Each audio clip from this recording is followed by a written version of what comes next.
season openers. Florida State in '88, last year Michigan.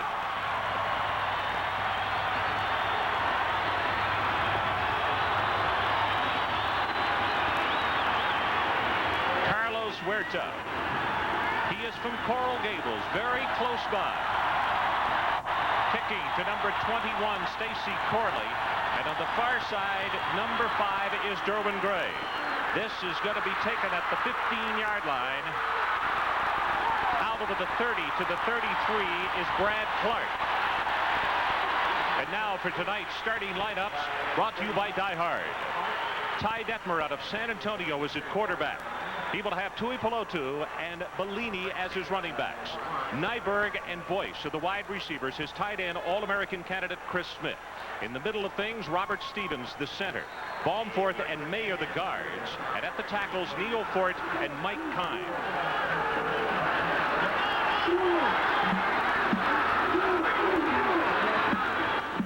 Movement by Miami. Detmer will take it straight ahead as we see no markers down in the play, and he'll take it to the 30-yard line. Maurice Crum will have the tackle. Now defensively, Maryland and Caesar, the defensive tackles for the Hurricane from the 4-3. Shane Curry and Anthony Hamlet, the defensive ends. Maurice Crum, who just made the tackle in the middle. Jesse Armstead and Darren Smith on the outside at linebacker. In the secondary, they're very good. Smith and Bailey at the corners, and the safeties, Darrell Williams and Hurley Brown. Second down and 8.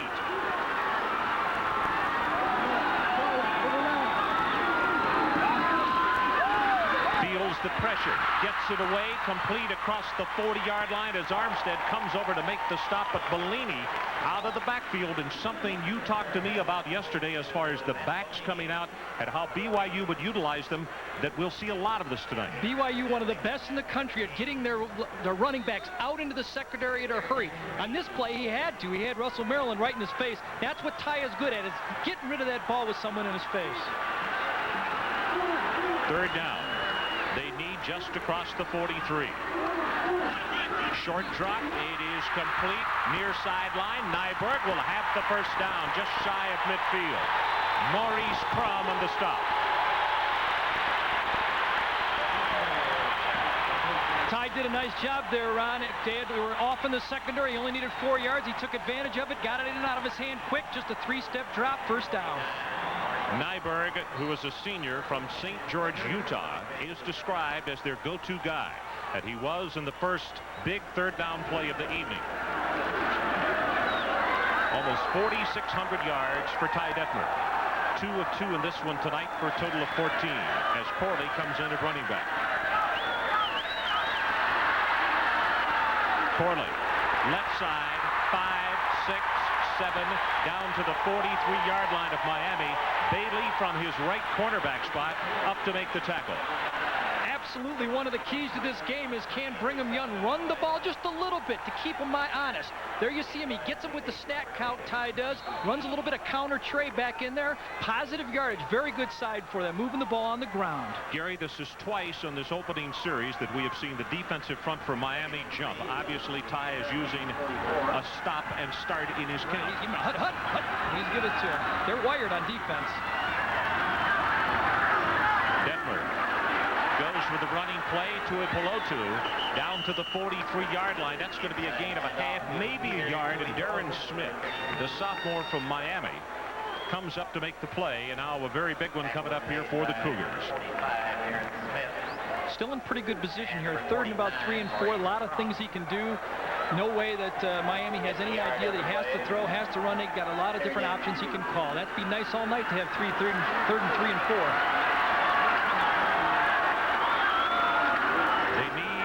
About the 40 from the backside, a hit. The ball is fumbled as they scramble for it. The Hurricanes say they have it, and the officials still waiting to give us a signal. Miami football. Jesse Armstead is the man who caused the fumble.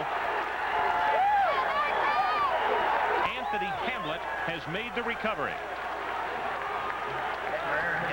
Here you go, taking a look at this replay of the sack and the fumble. We're zeroing in on Maryland first now. They're going to try to double team him, but this time the back helps, chops his leg. But Armstead from the outside comes in practically on touch, gets Ty from behind. They tried to run a little pick play there, but they rolled the zone. Good defensive call by Sonny Lubick. McGuire, the lone setback.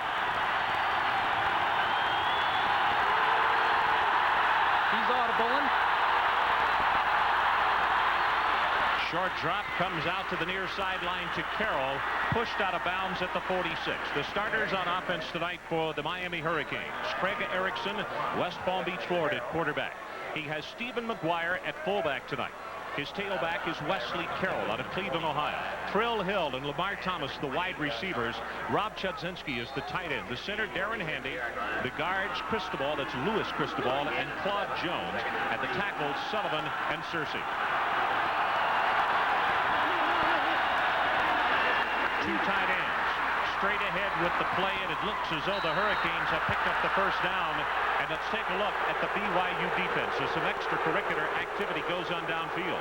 Mark Smith is the nose guard. Harston and Kafusi are the defensive tackles. Rocky Beagle and Chad Hansen are the linebackers in the inside. Patisimano and Levitt on the outside. The corners, Tony Crutchfield and Brian Mitchell. With the safeties, Josh Arnold and Norman Dixon. The crowd was reacting a little bit. A couple of the Miami receivers down there throwing in the backfield. They're very aggressive receivers, not only catching the ball, but throwing blocks down in the secondary. And that's what kind of got everybody's attention. It was Thrill Hill, I think it was. I think Thrill was involved in that. Connolly comes into the ball game, number 28. He was the starter last year. He's out of Tarpon Springs, Florida. Catches the ball extremely well. McGuire got the start tonight. That is how extremely close those two fullbacks are. Movement on the line as Smith, Mark Smith, comes across, makes contact. Flags go down.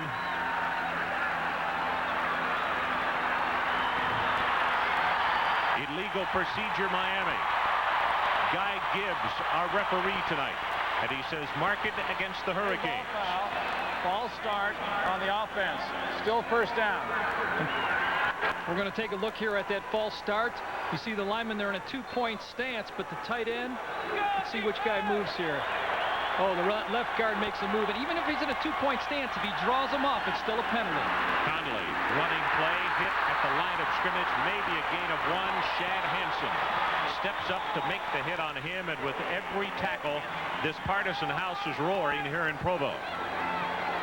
Well, that's a big key to the game. If they can keep Miami's running game down to just a reasonable 100 yards, if they can both run it and pass it, it's going to be a long night for the Cougars. But if they can keep that punch away from them, then they can concentrate on that offensive passing attack.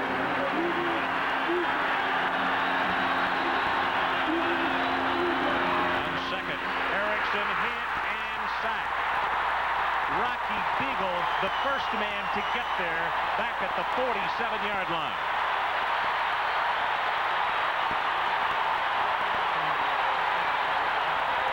We're going to take a look at this. They confused Craig that time. They came with a blitz off the slot. There you see a Beagle coming, a free run. Craig reads it. I don't know really if the defensive, if the secondary confused him too much, or somebody, one of the receivers, didn't break their route, because it looked like Craig was ready to throw. Patisimano was 37 right there behind him. Third down. Miami needs the 33 of BYU. Wanted the quick pass, and he will be sacked again. Rich Kafusi.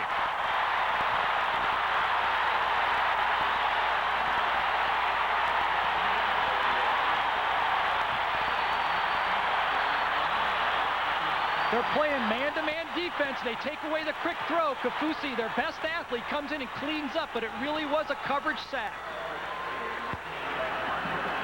Paul Snyder in to punt. Matt Bellini is the deep single safety for the Cougars. And they're coming after him. Off the side of his foot. Not a good one. It will come out of bounds up around the 25-yard line. So both offensive series don't really go anywhere. We're going to take a timeout. No score. All of that bounds on the number 26. You may not have thought about getting a Sears Die-Hard battery. Winning like the heartbeat of America. Today's truck is Chevrolet. Wild thing. It is a wild thing. Oh, come shout and sing, join in the ring. It's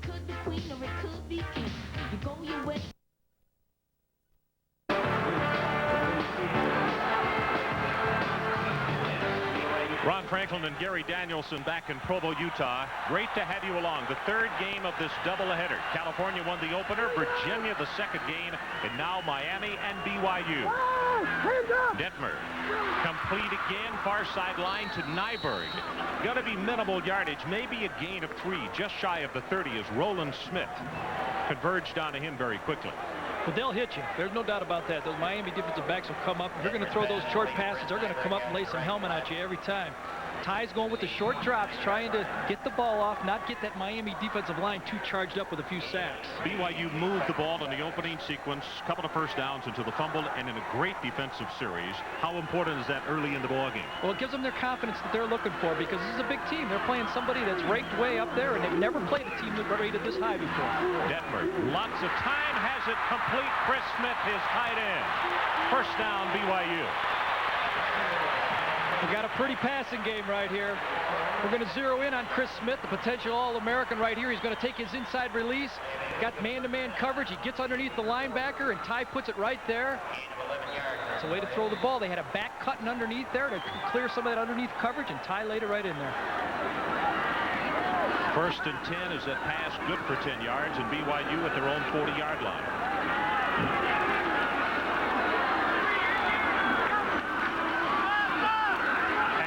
Bellini, 45 at the 50, and that is another BYU first down. Hurley Brown ran him out of bounds.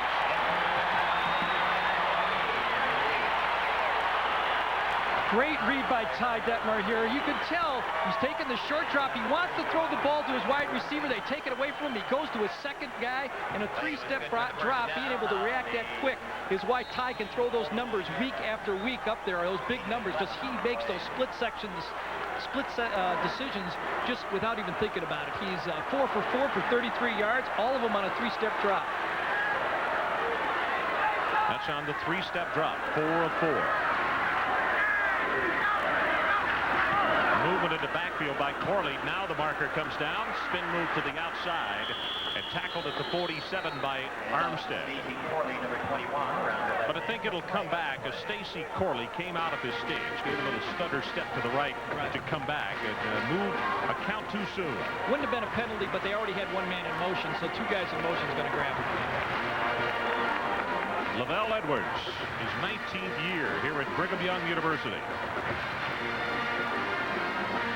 He's about showed the NCAA how to throw the ball for years around here. You know, kind of an unknown fact. He was a defensive coordinator as an assistant here for years. On the offense, still first down. Well, we'll show you what happened on the play. Watch Corley, number 21, top of your screen. He is moving laterally, but there's another man in motion, so the 2 of them moving causes the penalty. 3 wide receivers go right this time.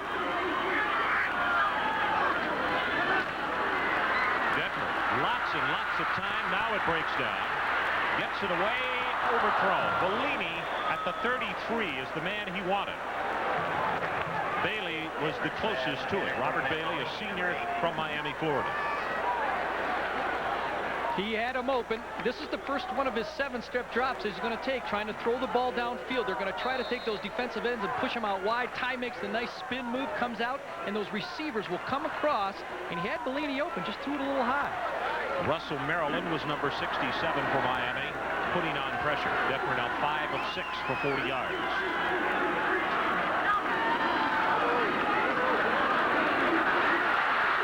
Well, that offensive line doing a fine job as he scrambles to the 40 and now the 38, and that is enough for the BYU first down from Tacklezy.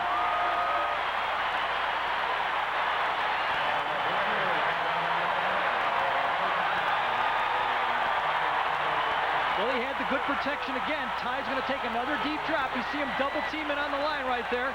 Steps up into the pocket. Really a coverage type thing. He has to come out, and when everybody's playing man-to-man, that's when you get those big scrambles for 10, 12 yards because everybody's got their back to the quarterback. Ty, get down, babe. I started to say, you can see Bailey coming into the picture, and he has the rep as being one of the really big hitters for the Kings. Rolls the pocket this time, has it complete at the 25 to Bellini. 13 yards. Detmer's just a magician with this football. We're going to take a look at Bellini here coming across. It's a bootleg action. He'll fake the action and come outside of the pocket. Bellini comes inside. He's got a man chasing him, and Ty puts this ball in a position where just Mike can catch the ball. Low and away. Boy, he's just a magician coming out of that bag. He throws on the run. He's a little bit short, so they're going to have to get him out of the pocket occasionally to throw, but he throws a lot of balls on the money. You know, guys don't have to stop and jump. They just puts it right there. Bellini is out. Corley comes in along with Salido. Draw play. Salido loses the ball at the 21-yard line.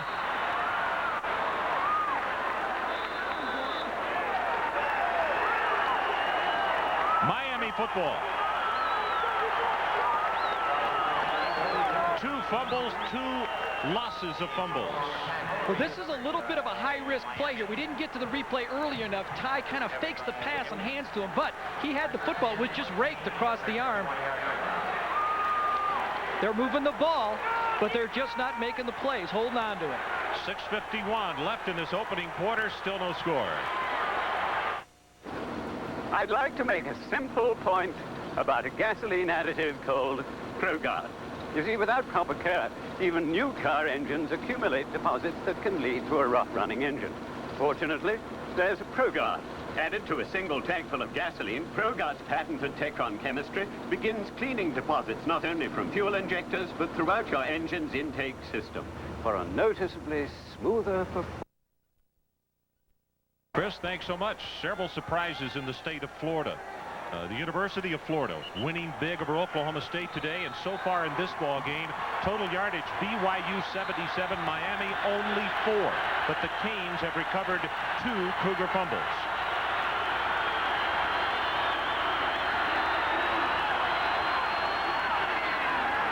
McGuire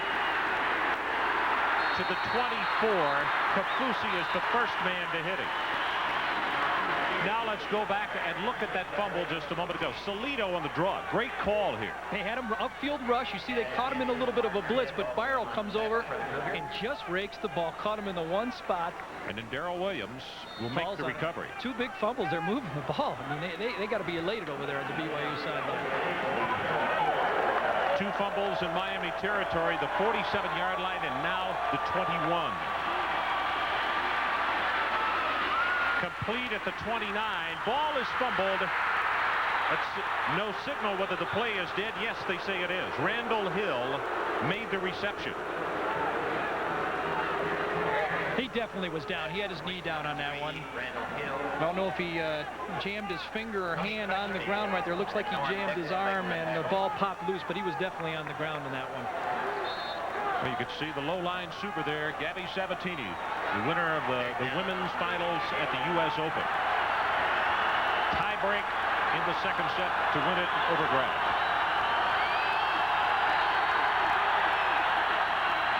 McGuire stumbles once. Second effort, he has the first down and about 9 more out to the 40. They love Steve McGuire. I mean, they're mentioning him in the same breath as Alonzo Highsmith, their past great All-American fullback. McGuire scored 10 touchdowns, had their all-time freshman record last year, rushed for 546 yards. And he gets some big yards for him all the time. He's got 16 yards on 3 carries tonight as Alex Johnson comes in to replace him. McGuire, pretty good size at 5'11", 220 pounds.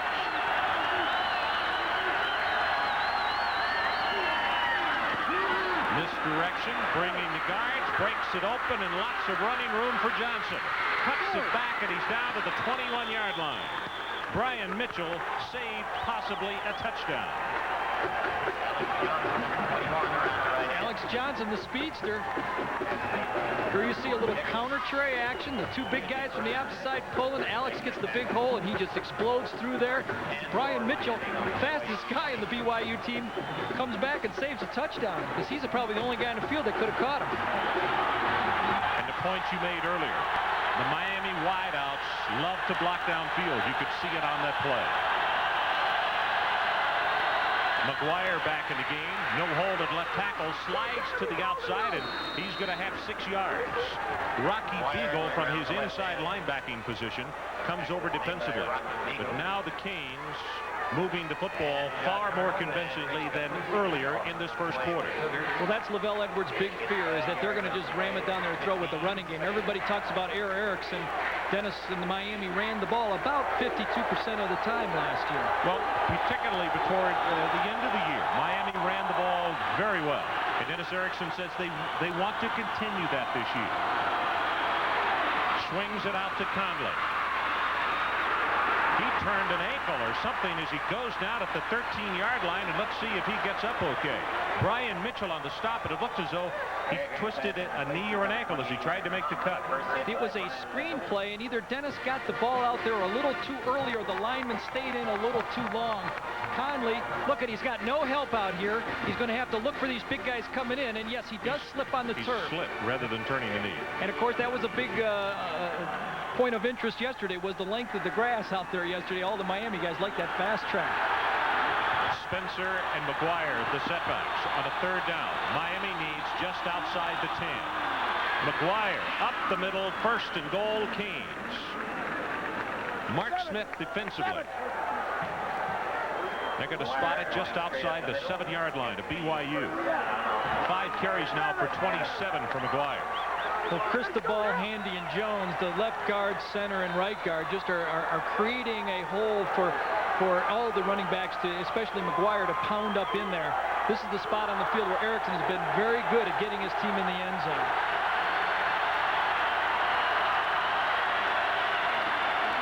McGuire, right side, he'll score.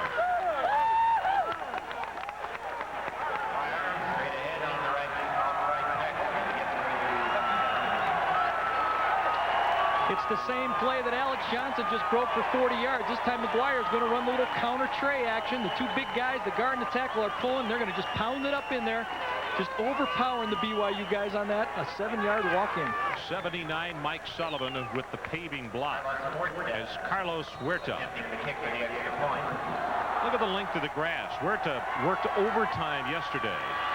And in fact, he said he was a little concerned about his kicking, but he knocks that one home. Flag on the play. So we'll hold it right here for just a second. 3:07 left in this opening period. What did he say? He's like hitting it out of the rough, huh? Is that what he said?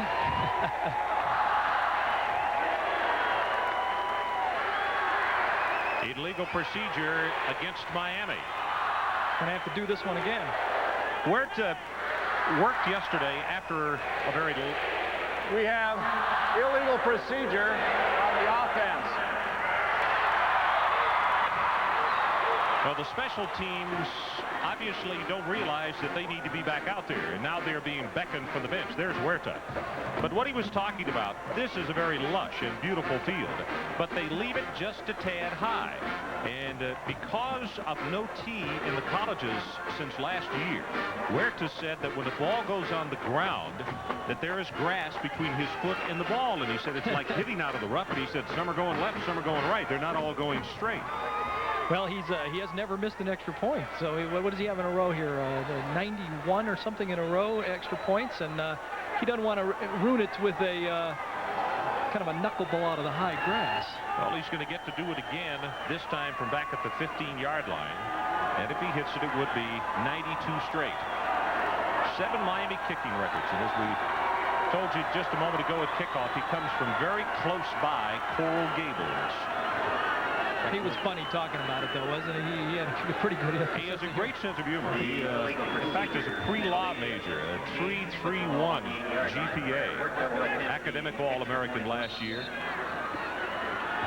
Well, he gets a lot of practice behind this offense that he's with. Boy, scored over 1,200 points in the last 3 years. He's been a part of some of that. Well, the penalty makes no difference to Huerta as he gets that one. 3:07 left opening period. It's the Canes 7-0.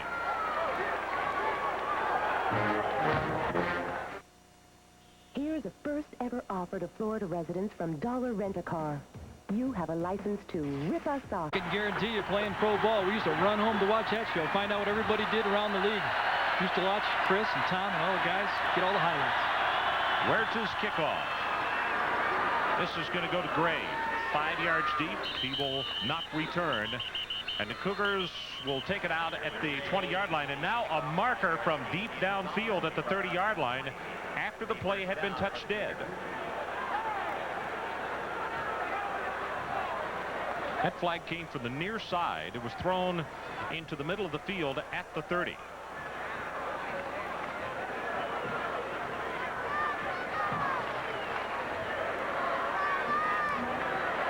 Personal foul, Brigham Young.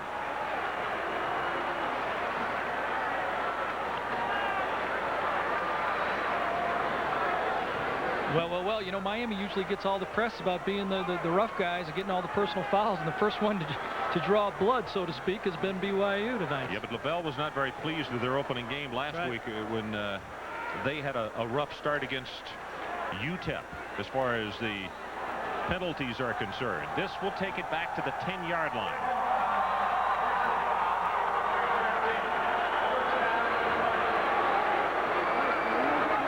So the personal foul pushes it back to the 10, and understand one thing. BYU is not like your normal football team. It doesn't matter that they're on their own 10-yard line. They will throw as quickly here as they will at the Miami 10, right, Gary? No doubt about it. He said that they don't even know down and distance or field position. They just call plays. Goes with the running play, though, to Corley. Quick pursuit. Barrow hitting first, and then he is knocked out of bounds across the way. Let's go to Chris Fowler for this update on what's going on in college football today. Chris.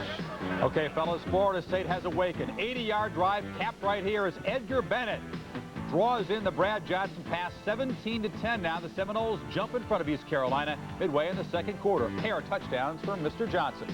Back now to Provo. Thanks, Chris. Bennett picking up where he left off last year. He did a really good job, particularly at the end of the year. Big running back for Florida State. Detmer pauses over the middle, incomplete, and he had him open. Tui Pelotu. And in going after the football, he took a shot at the 35. Looked over at the bench, and he'll come back to the huddle now. He's okay. Miami is sitting in a too deep zone. Two free safeties are playing half the field, and they're going to read Ty's eyes. He looks right, he looks him off, and he delivers it with a guy in his face a little high again. That's what that pressure up the middle. Whoa! That's why the fullback would rather block than catch passes. You know, I mean, it's That's Charles Farms, who played a lot last year, is listed as a backup, and again shows the strength of that secondary with Hurley Brown and Darrell Williams. That Farms is good enough to play for many colleges. Detmer, lots and lots of time, wanted to dump it off. Now, open over the middle, has his tight end, Chris Smith, and that's enough for the first down.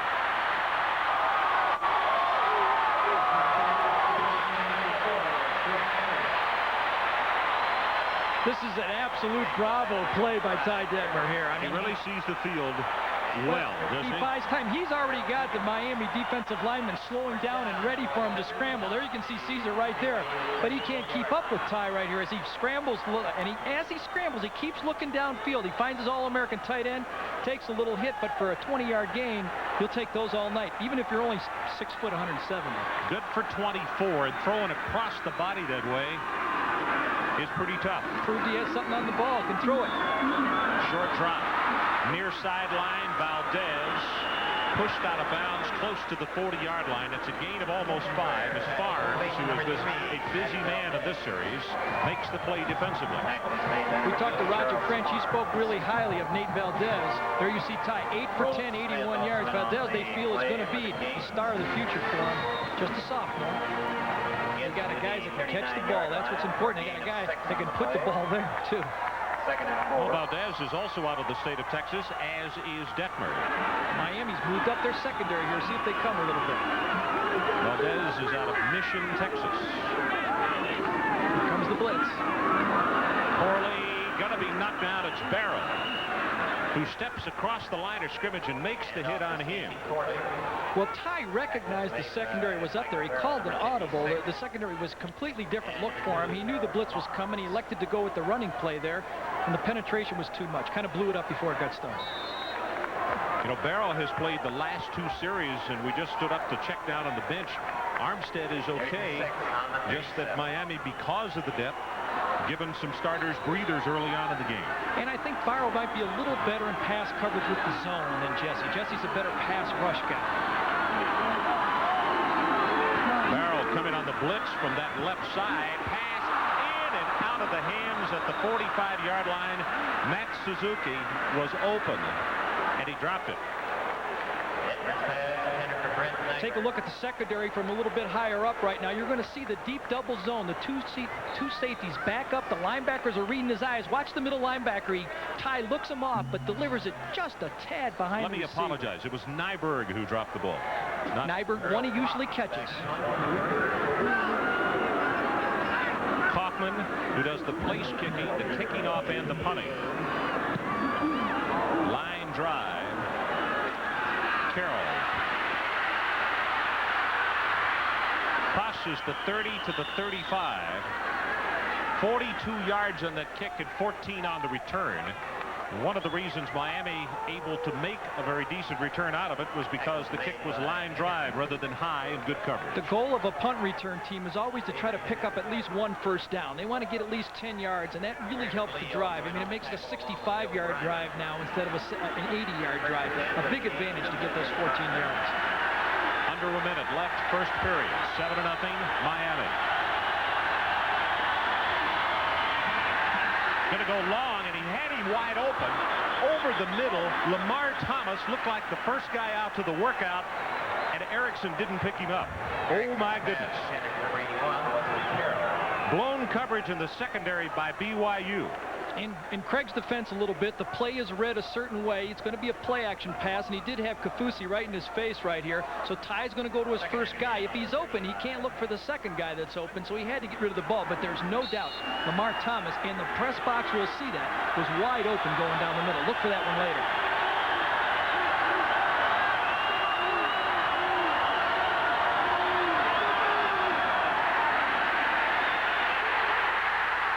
At the 27.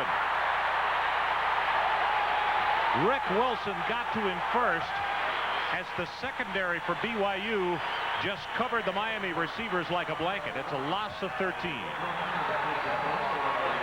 Here you see he's got no backs this time. He's reading hot, and he doesn't. Wesley Carroll comes open a little too late, and Rick Wilson with the sack. He's the strongest guy on the football team. Reading hot, you need to explain for those. He had no backs in the backfield, so he has to assume that when one linebacker comes, he has to know who to dump the ball off. That time he backed out. Wesley Carroll was his hot receiver.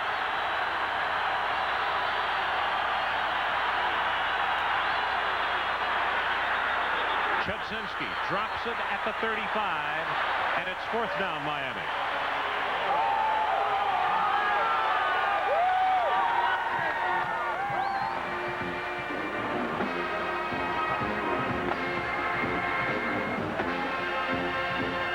Delay of game against Miami, so they will get another chance at it. Miami's really been struggling throwing the ball. They've been able to run the ball so far, but they've really struggled. BYU is mixing up their coverages, they're coming with the blitz, and their front three has put some pressure on.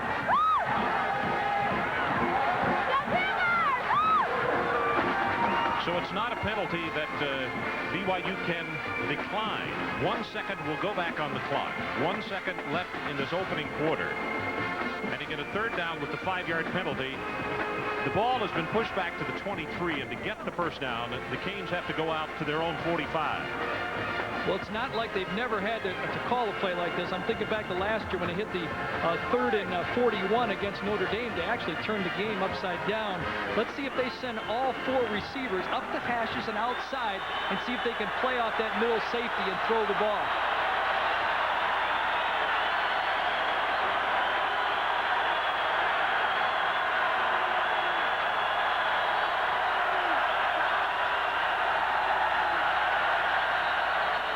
Whistle, and the play is dead. Now,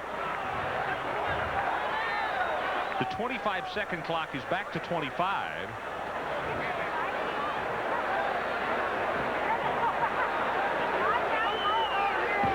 The clock was whistled in with only 1 second. Undoubtedly, Erickson thought that the clock would not start.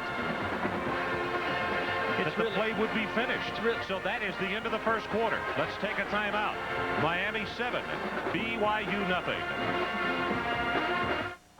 Chevrolet introduces the bigger-than-ever 4-door Chevy S10 Blazer. Now 7-0 as we begin the second quarter. Ron Franklin and Gary Danielson. For the first time in 30 years. So a delay of game penalty. Clock showed 1 second left. And we are checking. Obviously, I was wrong, but I thought the clock did not start until the ball was snapped. Well, we haven't determined if you're wrong or not yet. We're trying to find out.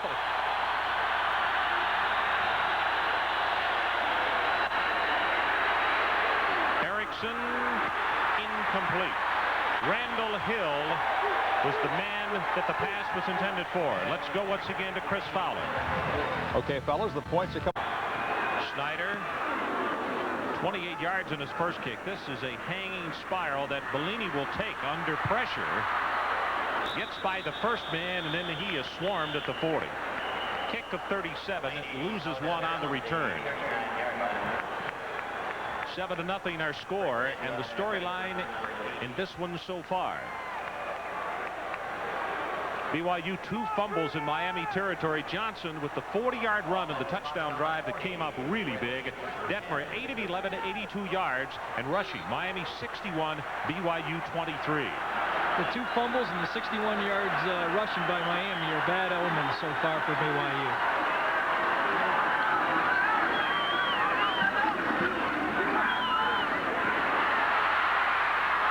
Nyberg across midfield at the 49. Roland Smith defensively. Detmer all night is going to take that throw if they give it to him. Miami's starting to play a little bit of man-to-man defense. That's the big question here. Will Miami be patient enough to sit in those zones? They're not used to having a team move the ball up and down the field like this. And these guys get a little frustrated having somebody just pick and pick and pick and pick, because that's what they'll do if they let them. They're going to have to move up if they play man-to-man defense.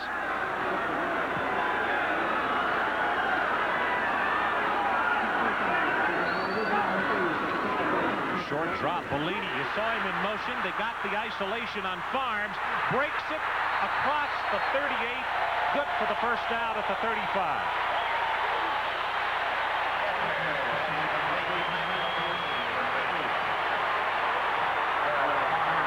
It's just a little bit too easy. They put the man in the motion. Disguise has come off. They know it's man-to-man. Ty just drifts it out there. Notice how he throws and the guy catches the ball on the run all the time. That's the sign of a good quarterback. He's throwing that ball where they can catch it and gain some more yards. And that's an extremely tough cover. You can see Farms have to come all the way across the field. Oh yeah, you can't come up on that. If they have that play on, if the quarterback's good enough to read it like that, you just got to give them that throw. That's why it's tough to play man-to-man coverage with your safeties.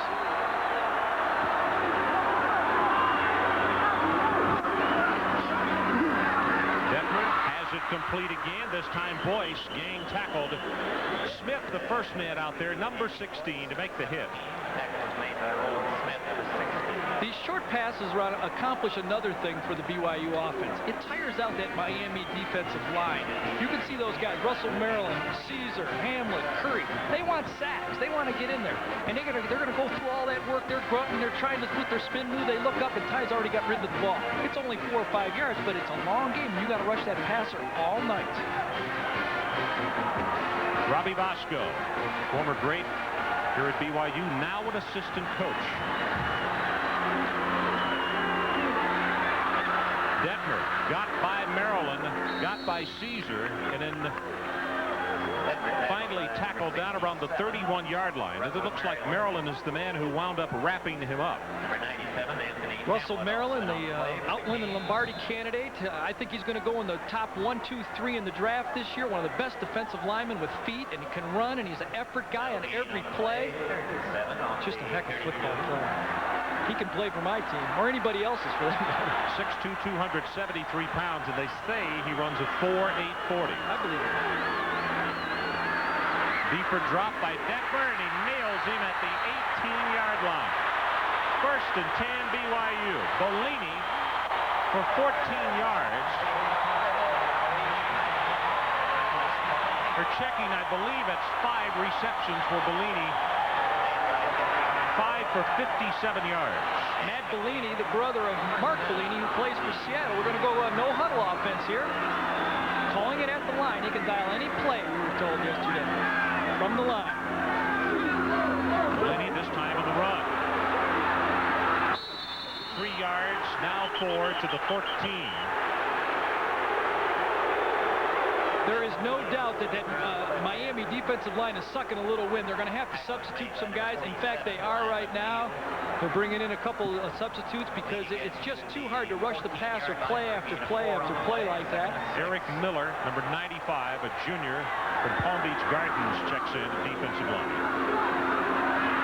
Detmer out of harm's way once, now twice, now 3 times. Touchdown. Has a man open.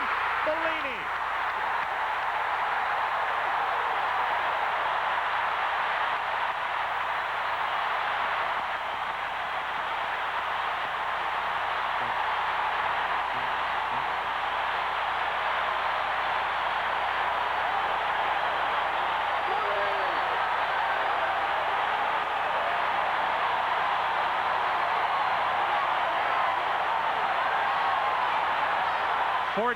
Yards on the pass play, and Detmer avoided 3 different sacks and then threw it to Bellini.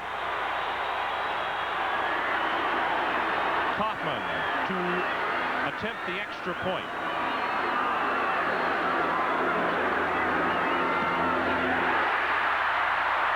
We're tied, but before we go away, let's take a couple of looks at it. There you see Ty in the pocket. He's looking. He tries to pull it down a couple times. He's got nobody. Then he starts playing some magic routines here. Spins, comes up, dips to the outside. Then he sees Bellini in the end zone. It's just a little pitch and catch. Bellini seems to find that open area every time. Ty with the jump. Boy, that was Heisman material all over right there. 12 minutes, 44 seconds left until halftime. We're tied.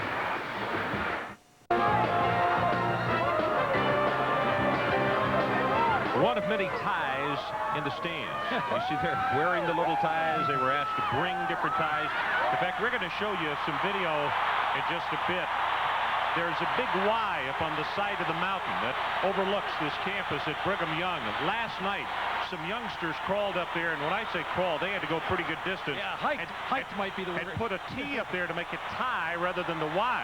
That's what it looks like right now. Well, last night they put a T just above that, and the police made them go up there and take it down.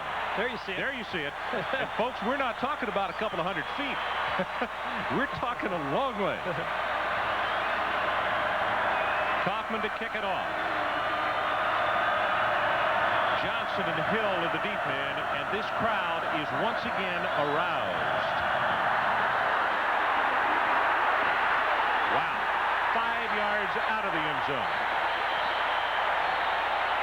Speaking of aroused, was Hyde aroused? Watch him after the touchdown. Boy, he's such a quiet, unassuming guy. When you meet him, a yes, sir guy. But, boy, he is as competitive as anybody I've seen on the football field. And he gets into it. He chases him up the ramp. Yes, sir.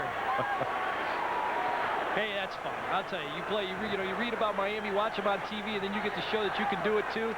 Everybody, get into it. Both of these quarterbacks extremely unassuming, particularly as far as the Heisman race is concerned. They've got their head on their shoulders about that stuff. They want to win football games. McGuire, maybe one. Patissimano coming outside to knock him down hard. Patissimano, number 37 here, is the only player remaining from their '84 national championship team. How good is he still on this team? Took a little missionary work, come back, plays off the blocker, and wraps him up, throws McGuire down, and the number 1 sign. We've seen that around. I'm sure we'll see a few more of those tonight also. Western Samoa.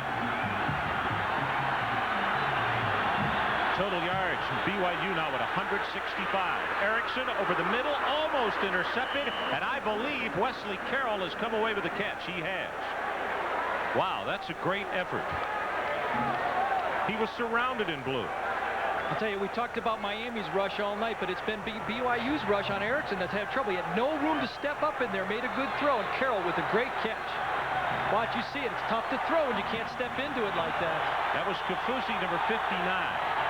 Carroll now with 2 catches for 15. 3rd down. Miami needs the 30.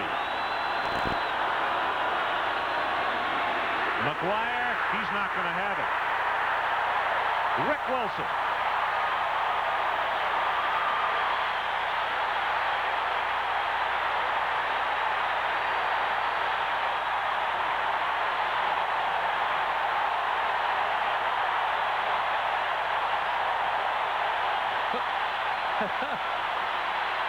Wow. That got their attention. Snyder again to punt. Bellini, no spiral on this one. No fair catch. And he's going to be whistled down. They're going to say at the 32-yard line, and now a marker comes into the pile.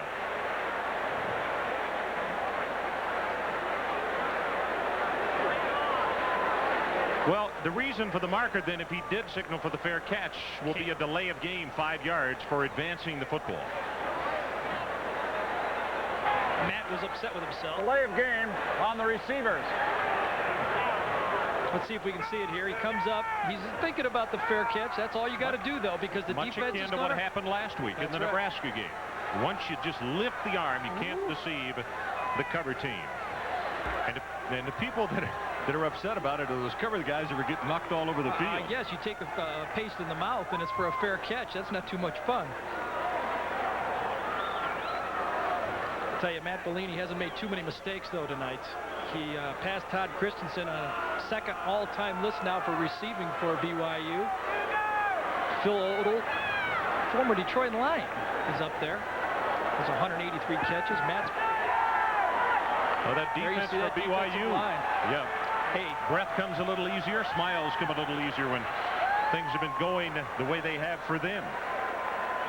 The Miami defense has not been able to slow down Ty yet.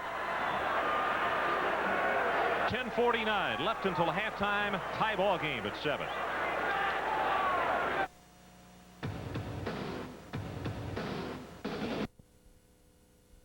Really be ready. Just a few clouds in the mountains down south of us. Ron Franklin and Gary Danielson here in Provo, Utah. 7-7. Just under 11 minutes left until halftime.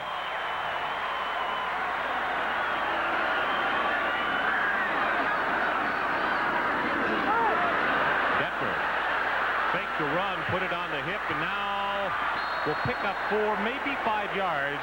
And let's go to Chris Fowler for still another update. Chris. Fellas, in Tallahassee, Neon Dion is back. His name is Dion Johnson, and he plays for East Carolina, and he busted in from 3 yards out, and the Pirates won't go away. Seminoles up 24-17. The game has reached halftime. Back to Provo.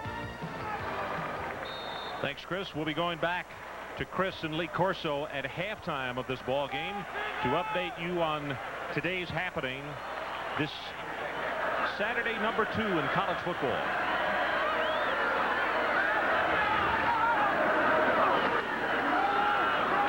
Draw play to Pelotu.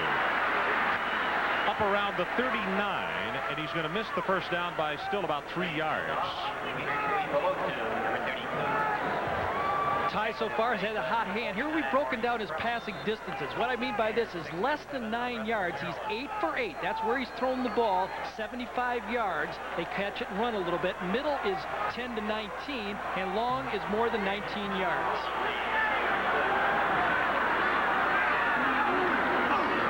BYU looking at a blitz situation. They needed the 42. Open and complete as Boyd. All the way to the 32-yard line of Miami.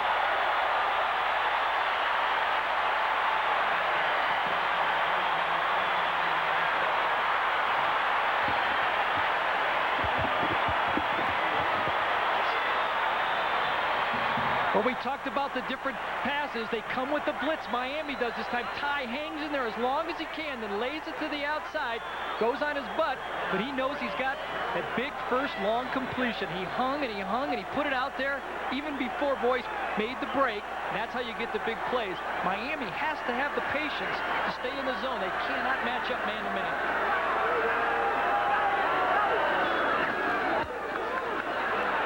Corley.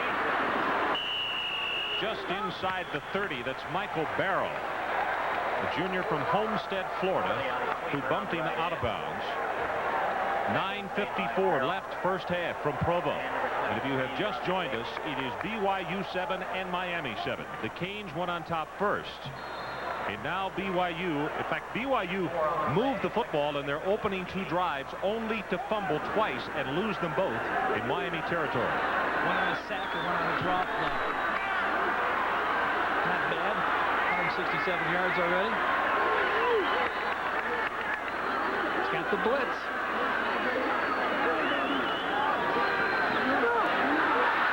Gets it away, and has Smith is tight end at the 10. Miami is just making it too easy on Ty. He's the son of a football coach. He's been reading blitzes and coverages his whole life.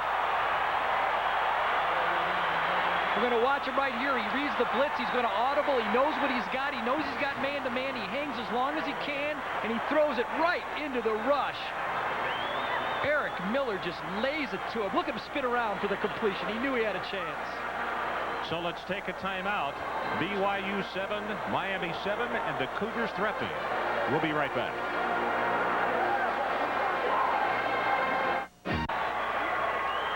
Well, this packed house is loving it because the Cougars are moving the football and moving it well. They have a 1st and goal just inside the Miami 10-yard line, and we are tied at 7. Well, we read about Darrell Williams, the free safety for Miami, saying that let's find if Ty is for real.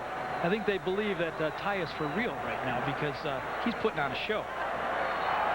6th play of the drive.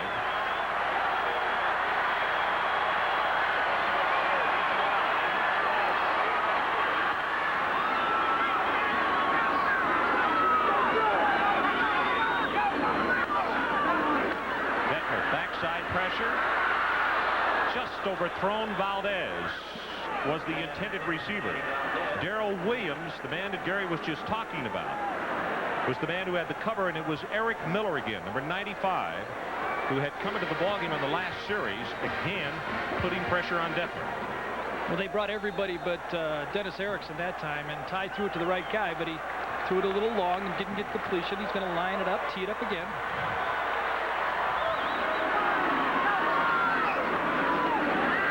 Pressure from everywhere, almost intercepted. Nyberg, the intended receiver.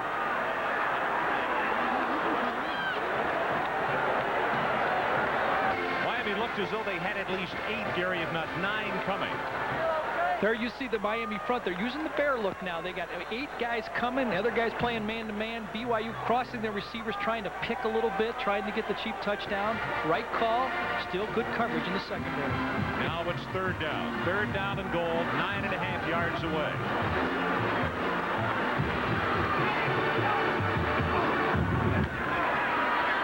Detmer caught from behind. That's Eric Miller again. Boy, what a job he has done, and Barrow, number 56, was right alongside.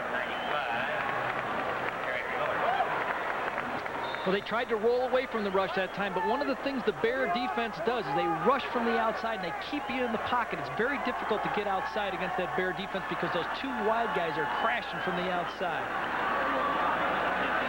Kaufman attempting the field goal, an attempt of 31 yards. Boyce the holder. You can tell from the reaction of this home crowd, he breaks the tie. With 8:19 left until halftime, it is BYU 10 and Miami 7. U.S. Army student athlete of the game is... As we look at the Miami defense, Ty Detmer, we understand that on the other side of the field, they are working on Detmer's chin. No doubt. This one happened when he threw the deep corner route to Chris Smith on the blitz, and he got it right underneath the chin. Looks like he's going to catch a couple stitches there. There you see the defense. They want to rush that passer. The only way they've gotten pressure on Ty so far is to bring linebackers, and that's dangerous against this guy. He puts the ball on the mark just too many times. Hill and Johnson, the 2 deep men for Miami. Last time, Kaufman kicked it all the way out of the end zone, and he will do so again.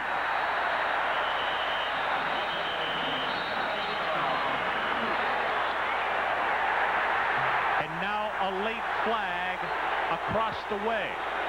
And by the reaction of the crowd, well, we'll wait and see.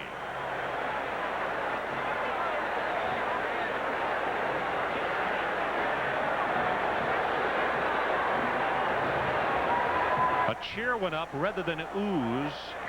And we'll see if it is, in fact, against Miami. Gives you a good hint, huh? Yeah. Well, as usual in these cases, it's usually the second guy that gets caught. Let's see what happens here. A couple big hits. Remember, this ball's gone out of the end zone. He pushes it back, hits him into the head, and then he points. That's always what you do. You can't hit him in the head with that. You're going to get called every time. Good call. Well, this is a duplication of what happened to the Cougars early on in the ball game as they suffered a personal foul on the kickoff. Let's see if Craig can get it going. They have not had a first down passing the ball yet in this game. Miami 4 first downs, all on the ground. McGuire wrapped up after a gain of 1. Fatissimano has been all over the field. He is as tough as his name is to pronounce. Fatissimano. Everybody will learn it, though, tonight because he is all over the field making tackles. He's the emotional leader of this football team. He was part of a national championship team, as we mentioned before, and the guy is ready and geared up to play. Alex Johnson checks in for Miami. Number 21, he's the speedster. The lone setback.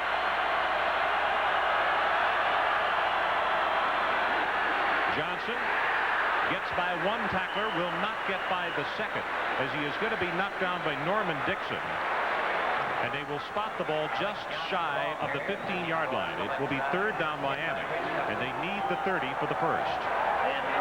Gary, I suggest to you that Miami needs to get the crowd out of this game, and they're not doing it right now. Here you see it where they're trying to run the ball to do it. Jared Levin does a nice job. He gets blocked here, 56 on the right side of your screen, but he turns the play in back to where his help is. He does his job even if he doesn't make the tackle. And a point for a linebacker to do.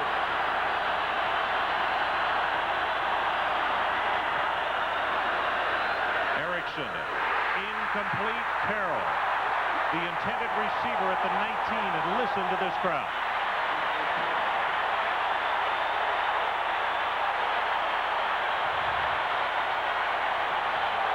BYU came with their nickel package that time and blitzed again. Derwin Gray's coming off the slot, made Craig throw hot, and he didn't do it accurately enough. Snyder waiting at the 1, barely got it away. Not a spiral, but Bellini back at the 46, and he gets clobbered as soon as he catches the football by Darren Smith. Boy, Bellini just simply does not want to call for a fair catch unless he has to. Well, it's the same. Ron Franklin and Gary Danielson from Provo, Utah. It is BYU 10 and Miami 7. 3-step drop, incomplete, and now intercepted. Maurice Crum with the football that had been deflected, still on his feet at midfield. The 3rd turnover of the ball game by the BYU Cougars, and the Miami Hurricanes with a big break, making it for themselves on defense. Ty tries to stick it in real tight right here. He's in between a couple linebackers. 3-step drop, puts it there, but it's bobbled. And Maurice Crum, he's always around the ball, making tackles. The leading tackler the last 2 years, Mo. They call him Mo now. Mo does Bo. He makes the catch here. He goes, and he won't go down. This guy might be playing some fullback next week. Big turnover, 50-yard line. Let's see if Craig can crank him up now. They need some yardage. Fumbled the ball as he ran into his own guard, and BYU football.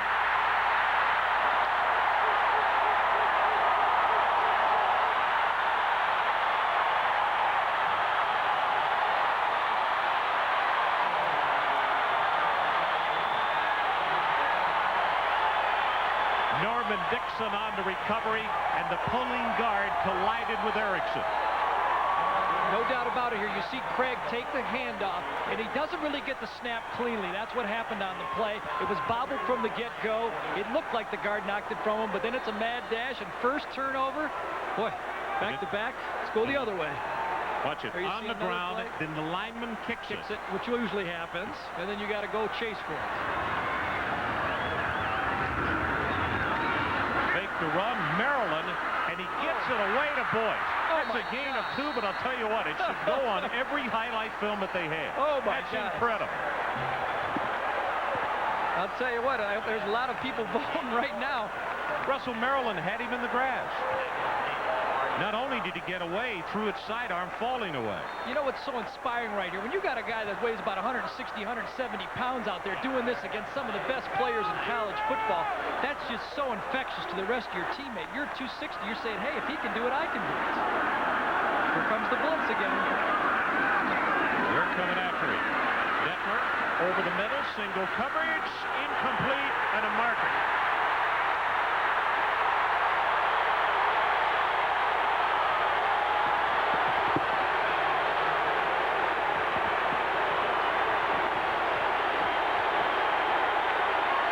Charles Farms is flagged for interference. Chris Smith was the intended receiver. All right, they're just making it too easy on Ty. You can sit up here and tell a blitz every time. Farms, a free safety, isolated on Smith, the All-American. Not a great route. He puts it up there, but Farms jumps. He gets him in the back. They're going to call that every time. Very tough when you put those free safeties man-to-man. There you see it again. Definitely got him. Got him with the body, as they say. Boyce and Matsuzaki, the wide receivers. Throwback screen. Salido fumbles the ball, and he is knocked down for a loss. Is Armstead. Wow. He came through the blockers, and if he's not there, there was a lot of blue on the far side of the field. It's a sprint action. All of the back just kind of hides behind the line of scrimmage, and they throw back. But Eric Miller again. He didn't start in the ballgame. Hamlet did, but we called his name. It was Miller, 95, who rushed the throw to Salido. Well, Ty had him in his face, but that's the one guy they're not going to block. They're going to let him go free. Jesse Armstead stayed at home and made the play. Just good play by Jesse.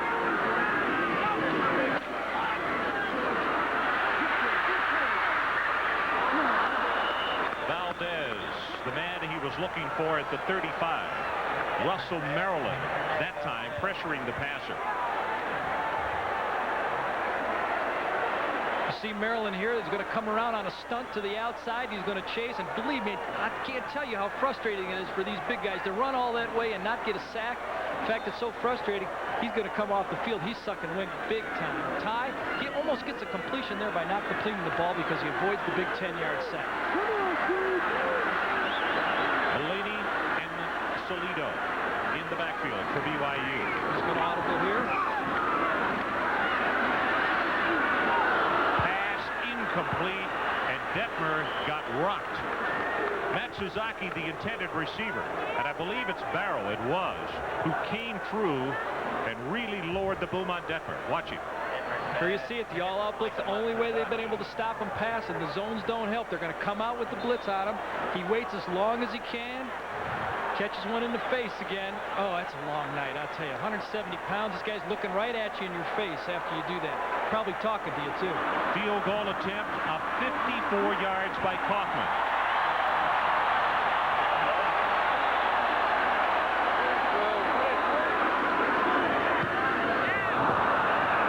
Does not have the distance. And to the right. 5:31 left until halftime. BYU still leads 10-7, and let's go back to Chris Fowler. Chris. Conley will not be able to turn the corner as Jared Levitt, number 56, was right there to push him out of bounds. He is from Soda Springs, Idaho. Jared Levitt, number 56. Jared again plays off the blocker and just strings him out and makes the tackle himself. He's had a couple of big plays. There you see him. Soda Springs. Come on, Craig. Gear it up, big.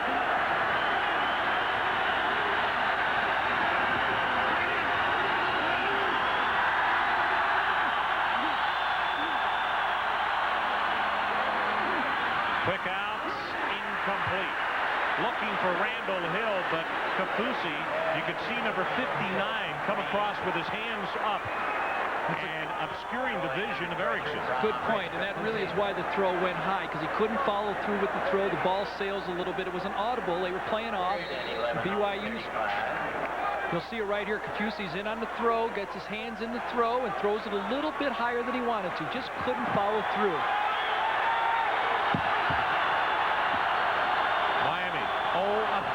third down conversions. Erickson, ball is tipped, incomplete. They will have to punt again. That's Pete Harston, our athlete of the game, and this crowd standing.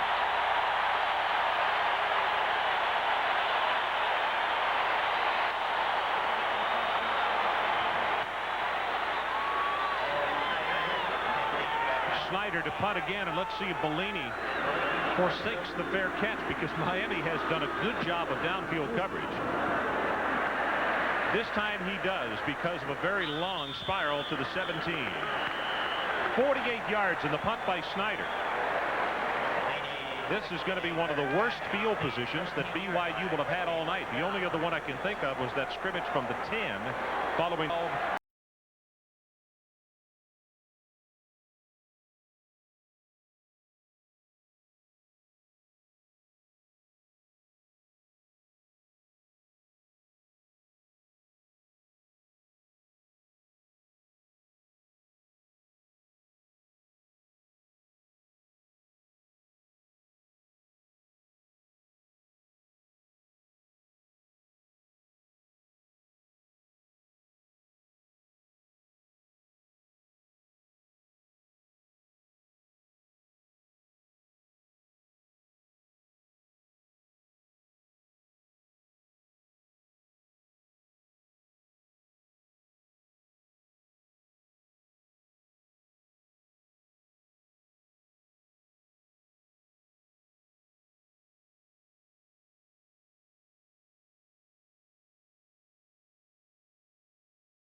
First half. It should be a great second 30 minutes.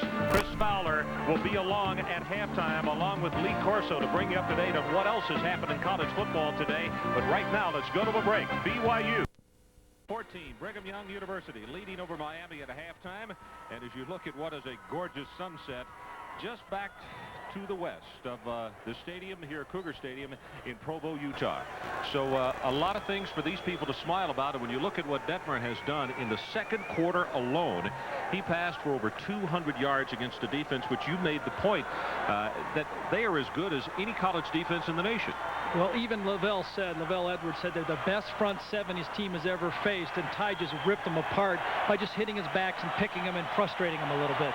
Let's show you the replay of the scoring in the first half as the Canes got on the board first. McGuire with the first of his 2 touchdowns. As he goes over the right side, takes a couple of Cougars with him. Huerta was good, and it's 7-0. Then Detmer with part of his magic in the first half. Scrambling, still scrambling. He will find Bellini in the corner of the end zone, right there. Then Erickson goes to McGuire again as the Canes, with a great job of blocking on that left side, seals it off, and McGuire with the second touchdown of the evening. But then, just before halftime, here's Detmer rolling the pocket to his right. And Boyce in the back of the end zone. Nobody is around for the touchdown. The quarterback comparison in the first half, Erickson 6 of 11, 51 yards. Detmer 26 of 35, 289 yards. 2 touchdowns, Detmer, 1 interception at BYU with 4 turnovers in the first half, and they still lead by 3. Well, another play that scared BYU just a little bit. Ty right here. He gets the ball off this time, but he waits till the last second, and he gets the helmet right under the chin. Gets probably, I'm sure he got a couple stitches. He turns around and looks. He has to survive it, but he gets the ball off. He's got a little cut right here. There you see the stats so far, 289 passing yards. The real surprise here, we talked about the Miami rushing. They needed to hold them down, but 51 yards passing. Really the story of the game. Miami only able to throw the ball 51 yards. So we are ready for the second half kickoff here in Provo, Utah. 17-14. Number 1 Miami trailing by 3 to Brigham Young. BYU still here to take a shot at Ty. Is still going to have to do it in the second half, though. As good as Ty has played in the first half, they're still only up by 3 points. A lot of time. He's going to have to keep performing the magic. Coffman's kickoff to Johnson, 5 yards deep, and again he will not return it. What an asset that is to special teams to have a kicker that takes you out of harm's way as far as the possibility of a long return. Every time he puts a foot on it, and that's what Coffman has done this evening. No, what do you look for here in the second half? Miami has to throw the ball better. I mean, they're not giving Craig enough protection. They have to spread the ball. They have to throw the ball to the wideout. They're playing the man-to-man. They have to give him just another second to throw the ball so Craig can follow through on his passes. Alex Johnson opens as the lone setback. Hill tries to break off the tackle, and he's out to the 30. Brian Mitchell, the right corner, is there to grab him.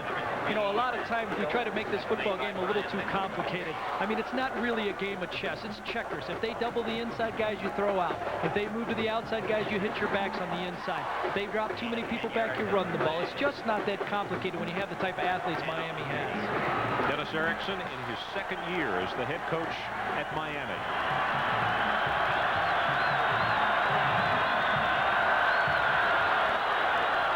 McGuire has one. Fatissimano defensively for the Cougars is there to knock him down. You see number 59, Louis Cristobal, senior from Miami Columbus High School. One of the offensive linemen in front on that play. Here you see the counter trap, but they're not covering Fatissimano with anybody, a tight end, a back, or anyone, and he's coming free from the backside. In the past, Miami has put a receiver or someone there to get in his way. Johnson, look out. Crosses the 45, and he is out to the 47-yard line. Levitt tripped him up. That's good for 16 yards. Alex Alex Johnson on a little bit of a wide screen. He's going to take an outside flare control and wait for those linemen to come up. It's a cutback play all the way. He's trying to set those linemen up so they can come back out, cut the linebacker to the defensive back. Alex Johnson with the speed of cutting behind those big guys.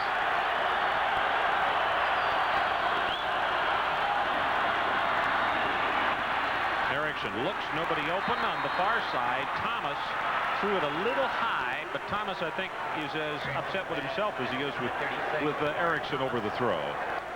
One thing Craig has to get a little bit better on. He's tough. He can throw the ball hard. He stands in the pocket, but he has to become just a little bit more accurate. He threw the ball last year at 53% for the year. He needs to get that up in the 60% range with the type of offense he's running, the short options and the short routes that he's throwing. He can't miss those easy throws like that.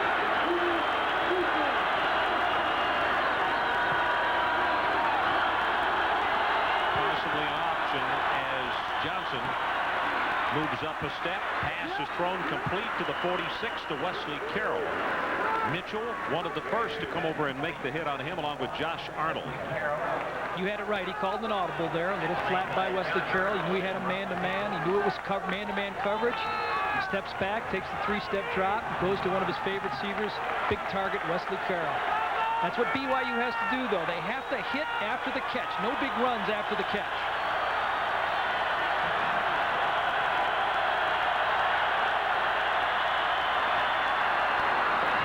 Far side at the 41, and that's enough for the Miami first down.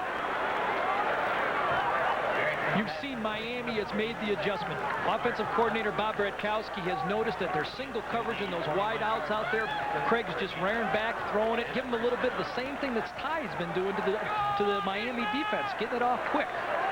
Lamar Thomas made the reception. I beg your pardon, I said Hill.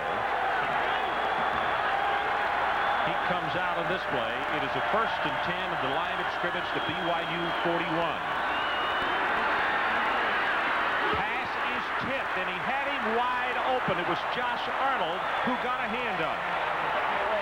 Oh, he had a huge play there. Big play by Josh Arnold. It was a man-to-man coverage. He loses a little counter boot action right here. He comes out. He has Chudzinski wide open, or was it Randy Bethel? It was Randy Bethel wide open coming across. That would have been down to the 20-yard line, 15-yard line easy if he completes this one. In 1989, the only time that Miami trailed at halftime was at Florida State. They lost that ball game 24-10. Ball is tipped and knocked out for T.C. Motto. Number 37 is right there.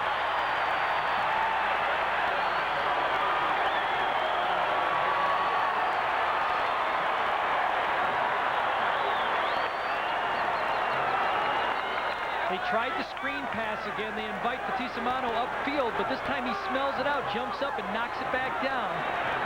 He's having a game like Ty is over there. He's going to share some of the headlines tomorrow. Get up, knock that thing down in your face. Of the 8 incompletions by Erickson, 4 have been tipped. Over the middle, has it complete to Wesley Carroll. Let's see where they're going to give him forward progress. They're going to spot it down inside the 31-yard line. That's the reason for the reaction to the crowd, and that would be enough for the first down for Miami.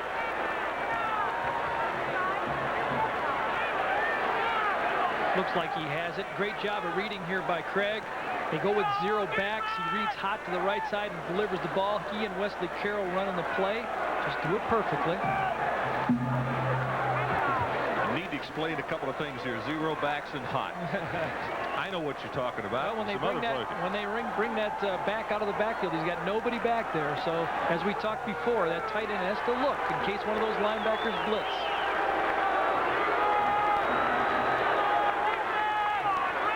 (17-14). Brigham Young leading over Miami, but the Canes are driving with the first down. The ball just outside the Cougar 30-yard line. 12:44 left in this third period.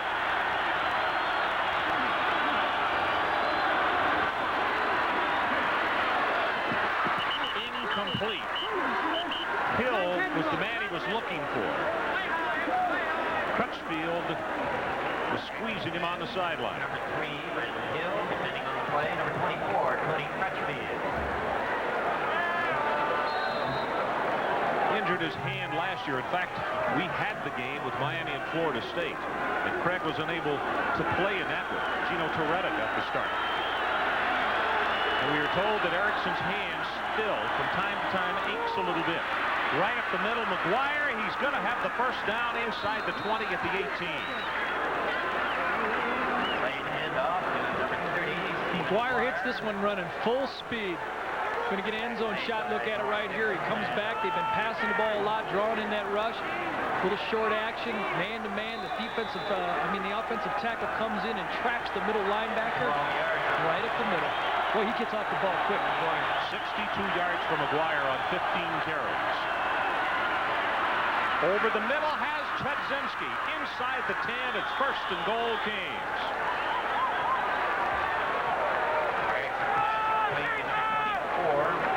Rob Chudzinski seems like he's been playing this Braves team for about 10 years, doesn't he? But he's coming back, throwing it off his back foot right here. Chudzinski wide open, looked like a busted coverage.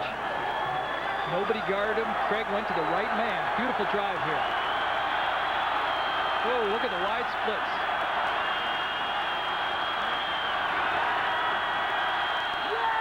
And now Erickson wants a timeout. He had Conley as his only setback, so we'll come back and show you what happens. 17-14, BYU.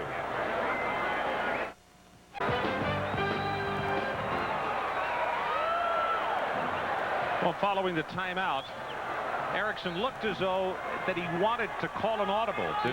The wide splits, that he wanted to go with a running play, but he didn't have time to get the audible off. This drive, 63 yards. You could see more than that in the first half. McGuire. Touchdown, Conley, I beg your pardon, 28. And the Hurricane goes back on top. Once they get inside that 5-yard line, they're just pounded into the end zone on him. Conley this time, McGuire the first two.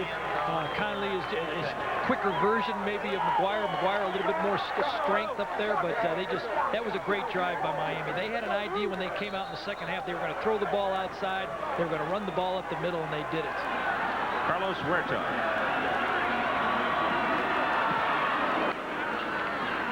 Knocks it home. It's 94 straight in his career in Miami. The #1 preseason ranked team goes on top by 4. Let's go back to Chris Fowler for this update. Okay, fellas, let's go. Let's take another look at the touchdown by Conley. There you see it, the wide splits. They're trying to spread him out. He's just going to run, take his spot inside, outside, and use the speed. A couple guys might have been little grabs there, but you're going to get away with that down near the goal line. Good run to daylight here. You see Sullivan, you see Cristobal pushing their guys back. Then he made the inside move on Mitchell as Beagle. And Beagle got frozen, and he out-sprinted him to the sideline. Good running play. Miami showing that they can move the ball outside with the pass and inside with the run. Huerta's kickoff. This will be Gray at the 3. The 25 and now the 26 before he's getting tackled. 21-17. The Hurricanes on top. 11:39 left to play third period. And for the first time in the second half, we see Detmer. Craig Erickson coming back in this third quarter doing a really good job directing his play. Big stud. Here comes Tyen, though. We were talking at halftime. All those colleges that are recruiting guys, they say you got to be 6'3", 215. All you dads out there with quarterbacks a little smaller, keep this videotape. You don't have to be 6'3". In fact, I'm wondering if he's even 5'2". No, I don't think he is. Bellini breaks off the tackle by Smith and will pick up another 6, now 7 yards. Crum knocked him out of bounds.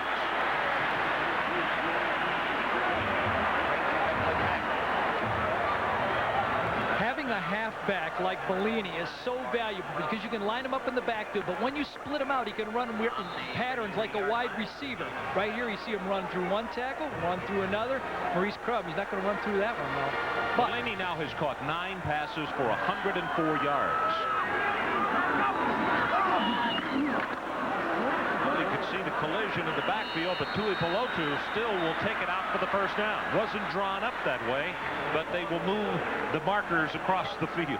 Usually they don't draw them up the way Ty scrambles, but on the running plays like that, a little bit of a mix-up here. The important thing, though, is that offensive line for BYU is putting some holes out there for him to run through. Another first down.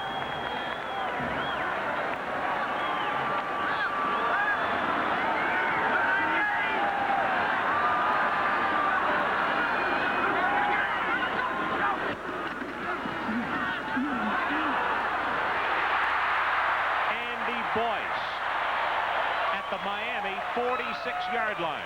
And the Miami secondary right now is standing with their hands on their hips, just staring at one another. It's tough enough to play man-to-man coverage in the college against a great passer, let alone when the passer knows what the coverage is. Right now, Ty sees it. He knows it's man-to-man. He knows all he has to do is lay it up. Watch the receiver, Boyce. Fades to the ball where only he can catch the ball. Ty puts it in a spot where only Boyce can catch the ball. Well, he's now over 300 yards. Ty Detmer 311 at the 11:05 mark of the third quarter.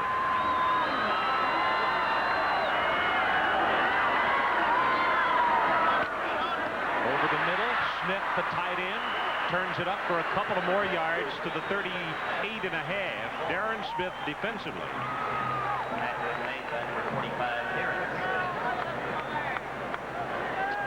Well, that's not bad. 15 career starts, 15 300-plus passing games. That's just incredible. 15 starts for me. I was happy just to finish the game 15 times, let alone pass for 15 300 yards. Well, the press box down below was a buzz at halftime about Detmer's performance. Draw play. Tuipulotu gets by one, takes it down to the 30, and Darrell Williams took his feet out from under him, but moved the chains again. BYU with a first down.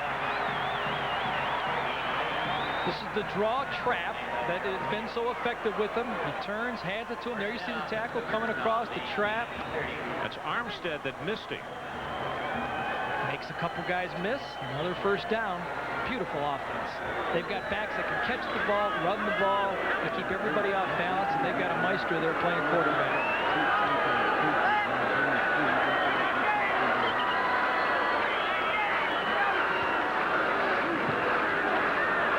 Detmer throws against the grain, has Zundel complete down to the 11-yard line.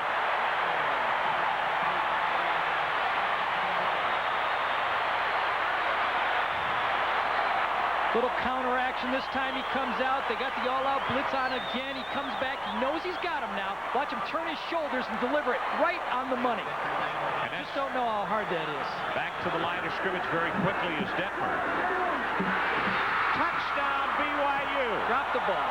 Drop it. Zundel, the intended receiver, thought he had it, and then it came loose. Bailey was right there on him. Can't tell you how good of a read this is. He wanted to throw the ball to the other side. He reads a guy wide open, puts it right there, took his eye off it. It's easy to say. He was already. If Bailey hadn't hammered him, I'm not sure he would have dropped it. Maybe on the second catch he would have got it. You're right. You know, the pass before this, when you make the great point about him squaring his shoulders, going against the grain to throw, a lot of quarterbacks play a long time and never understand that completely. Tuipulotu, the intended receiver, kind of threw that one on his right hip. Now it's going to be third down BYU. They can pick up a first down without scoring, but they have to take it to the Miami 1-yard line. Yes, a tough 11 yards right here. This is when Miami's been blitzing every play here. They've just been challenging him to not give him the time. You just can't give Ty enough time. He's going to find someone open every time. They've just got to put the pressure on him. Liddell Edwards pacing the sideline across the field. 10th play of the drive.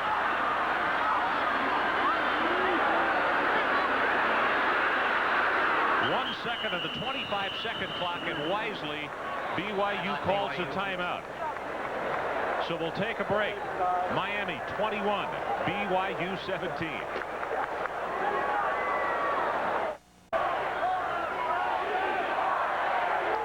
BYU almost got caught with the 25-second clock. You could see the two offensive players in the backfield run together as they were trying to shift on an audible. Detmer looked up and saw the 25-second clock and called timeout to avoid the 5-yard penalty. So it's 3rd down and 10 at the Miami 11.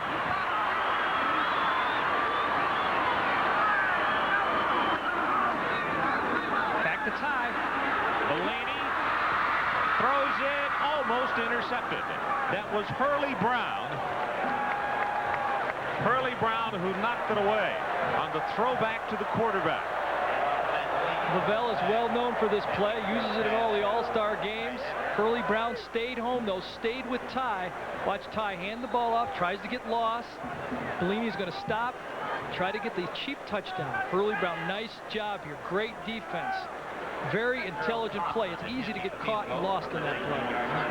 29-yard field goal attempt by Kaufman. Weiss the holder, and he knocks it home. We have a 1-point game. 9:26 left, 3rd period. Miami 21, BYU 20.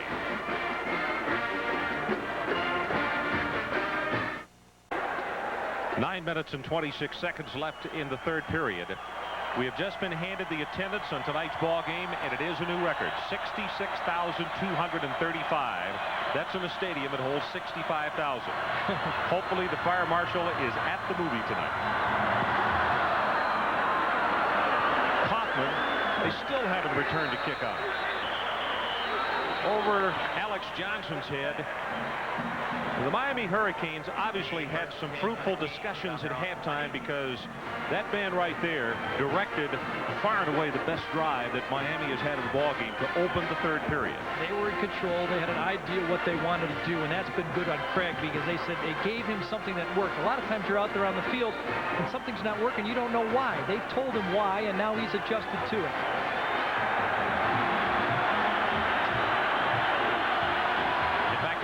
Erickson was 6 of 10 for 63 yards on that first drive of the second half.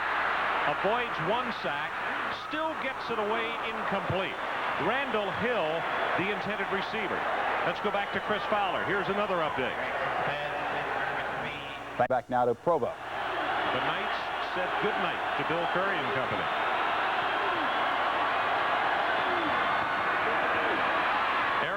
Zings it complete out at the 33-yard line to Lamar Thomas, who is probably the best leaper of these Miami receivers. That's good for 14.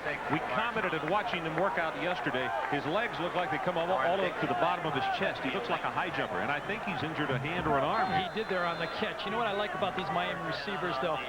You'll see right here. Craig is going to drop back. He looks to his left to see if he has to throw to one of his hot receivers. Delivers a strike. Watch him catch it in his hands. That you're not going to get the fumbles that way, and somebody comes down and kind of sprains it a little bit, it looks like. Over the middle, Carroll wide open, and he overthrew him by about 5 yards. Oh my.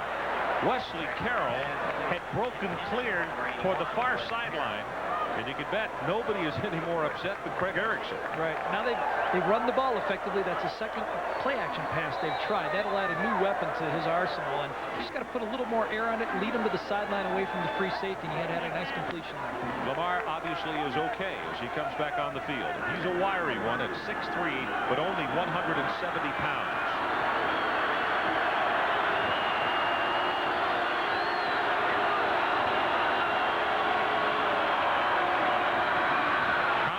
Motion and get it out to Carroll. Stiff arms the first man and is pushed out of bounds. Josh Arnold came back and got him at the 43.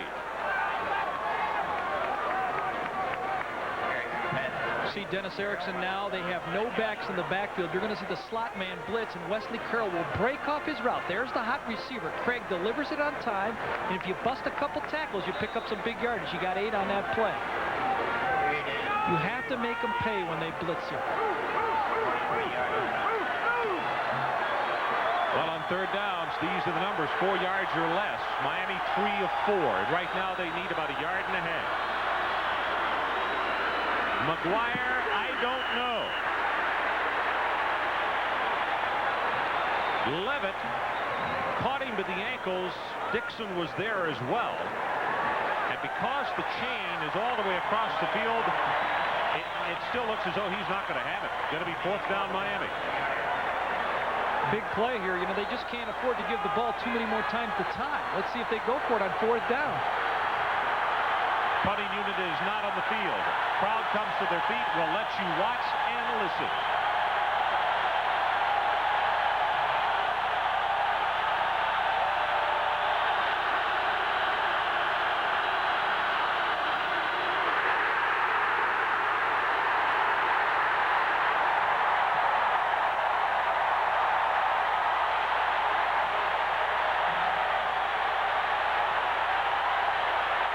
Kafusi who made the tackle, and BYU will take it over in Miami territory.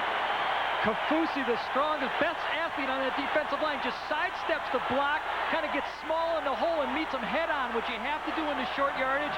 He's the emotional leader of this defensive team. Watch, he gets small, and then he gets big, head-on on short yardage. He makes the stop, a tremendous play by Kafusi. So Detmer. One more time, you see him get in the hole. Big turnover there.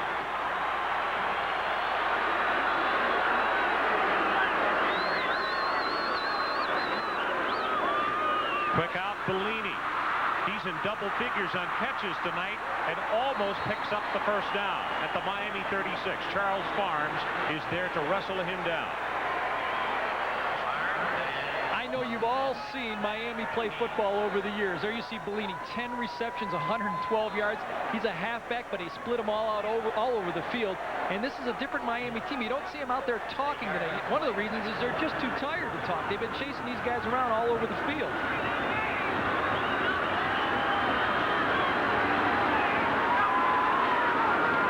Running play, and Salido has the 1st down at the 33. Maurice Crum defensively. Maurice looks as though he is a little bit winded, doesn't he, as he gets up? They've been chasing all over the field, watching guys in motion, 3-step drops, 5-foot drops, dashes, bootlegs. They've seen it all, and they are really sucking wind right now. You know, I'm not so sure. Dennis wasn't really worried about the altitude because of the heat they've been working out in Miami. I just think it's the pace of the game and the offensive pattern that they have had to try to defend tonight, don't you? I believe that also. No backs, throws it complete. That's Chris Smith. There's an example right there of Chris Smith and Ty Detmer being on the same page. He just goes out, they read a little zone. Right here comes the shot of Russell Maryland getting double teamed, and he fires it. It's a whip shot right in there. Tight end turns around, the ball's on the way, he catches on the knees, he keeps it low too. That's the idea on those passes. Put it in the stomach, get the 8-9 yards, be satisfied. 6 catches for Smith for 71 yards. You see the blitz coming. Pass is thrown complete to Nyberg, and he's not going to get the 1st down. That's a good one-on-one play by Roland Smith.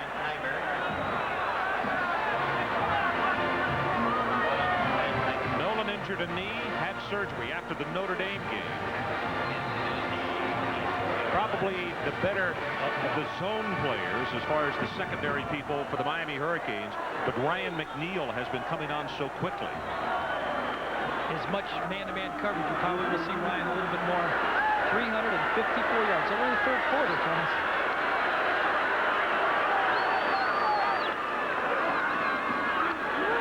Salido close to the 1st down as Kip Vickers, who has come in replacing Mark Caesar at that defensive tackle position.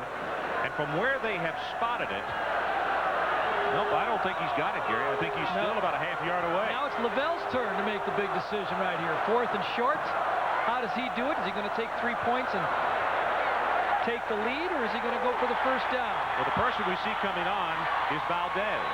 Remember also, they could try to use the long count to try to draw him off also, but I think they'll probably throw the ball here.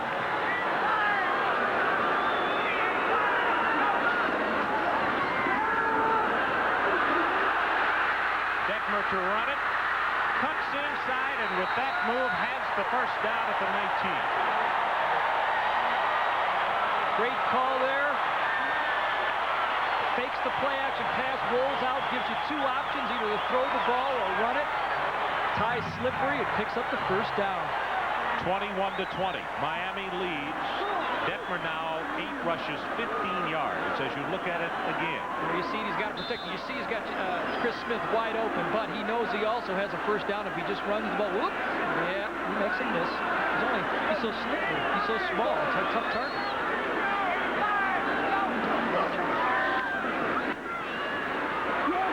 Complete at the 8-yard line to Boyce.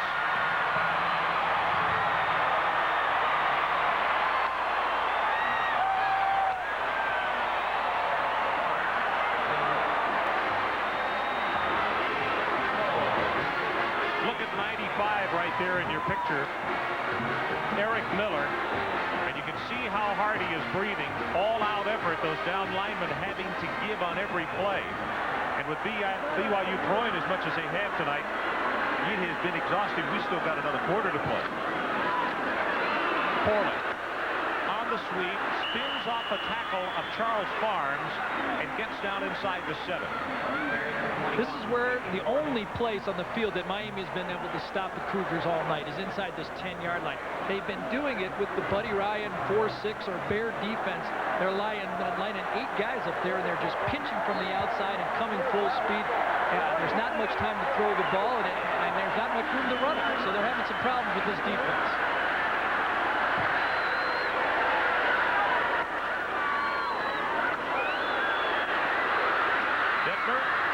Away. Touchdown. Salito.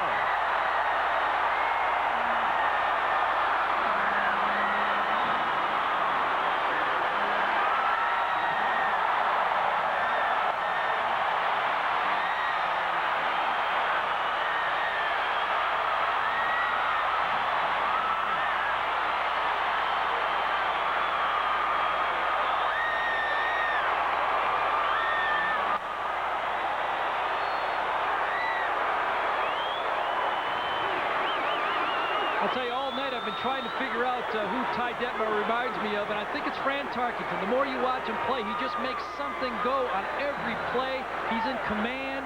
He's a leader. He throws the ball in the money. He uses all of his players, and when you try to defend a guy like that, you got to defend 11 players when you're playing against a guy like Ty Detmer. Well, it's 26-21. And the reason that Detmer has come up to the line of scrimmage is because the offense, when you go for 2, can ask for the ball to be placed either in the middle of the field or on either hash, and they have elected to put it on the far hash mark, which is the left side of the field as they go in. Of course, they're trying to get it to a 7-point lead instead of they can get 2 right now.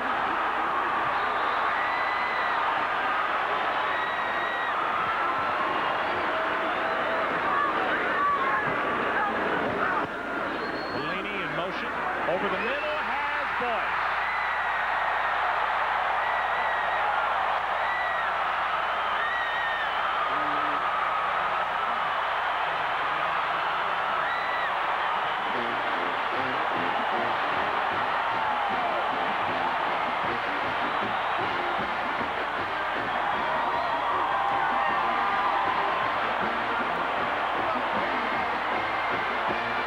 First of all, let's look at the touchdown and watch how many Hurricanes had a shot at it. He's back. He looks left. Nobody there. He looks right. Nobody there. He spins out of it. Give him a little Fran Tarkenton, hocus pocus. He goes Armstead right. and Maryland run together. And then he finds somebody. You know, sometimes you can scramble, but it's hard to find somebody downfield. He not only scrambles well, watch those 2 guys just explode into each other, then he has the presence to find someone in the end zone. Salito breaking open for the touchdown, and then they come back and hit Boyce for the 2-point conversion. And it is 28-21, BYU. 3:46 left in the 3rd period.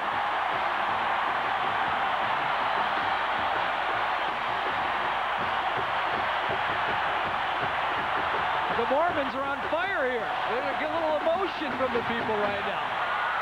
I thought this was supposed to be a laid-back crowd. They are in it.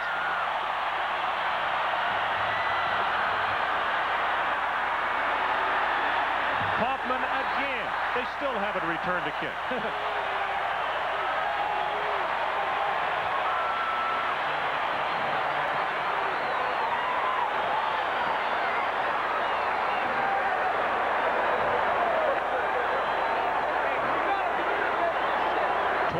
21 as the defense from Miami convenes on the sideline. Boy, you saw the pressure that they had on the youngster. Maryland and Armstead ran together. They both thought they had him.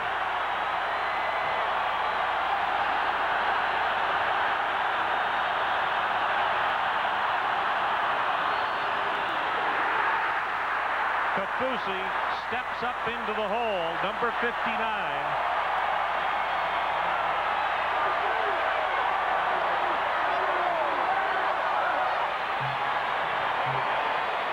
Kafusi, the senior, is playing the game of his life tonight. He's beaten him quickly off the line.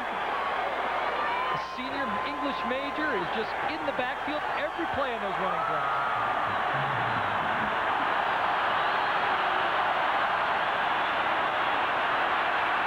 Erickson overthrows, looking for Randall Hill.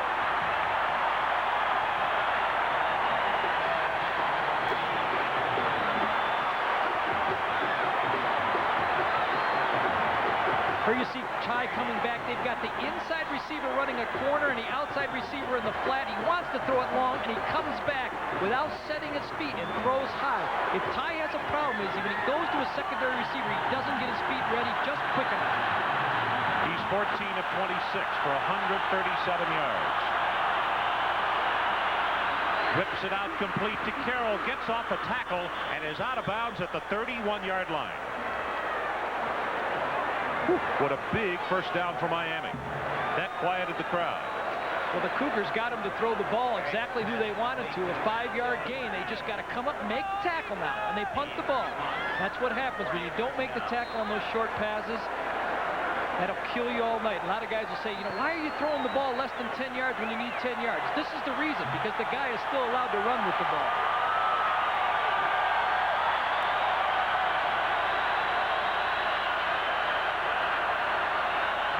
Motion. They really spread him out. They throw over the middle and have it complete to Darrell Spencer, who had just checked into the backfield and out close to midfield. That's good for 18 yards. Darrell is a sophomore from Cleveland, Ohio. Or from Merritt Island. Beg your pardon. Stats on Craig, 166 yards, 16 of 28.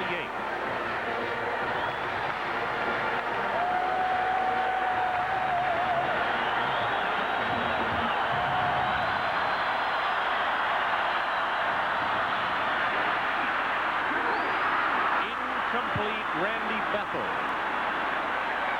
was the receiver he was looking for. Randy Bethel. Norm Dixon on the cover. One of the things Ty has to be careful right now is not to try to just compete against Ty. I mean, Craig has to be careful with right now is not to compete with Ty Detmer. He has to move his offense, use his running game, use his players, not just try to match stats against the other guy who's having a great night. Running play with Conley will go nowhere while they sort this out. Let's go back to Chris. Okay, fellas, number 11. Well,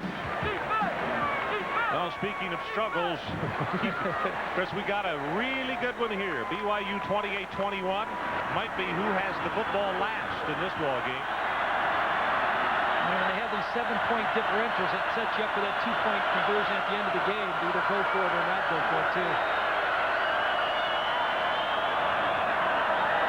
Second down and 15 for Miami. They scrimmage for their own 45. Kind of surprised they took that penalty.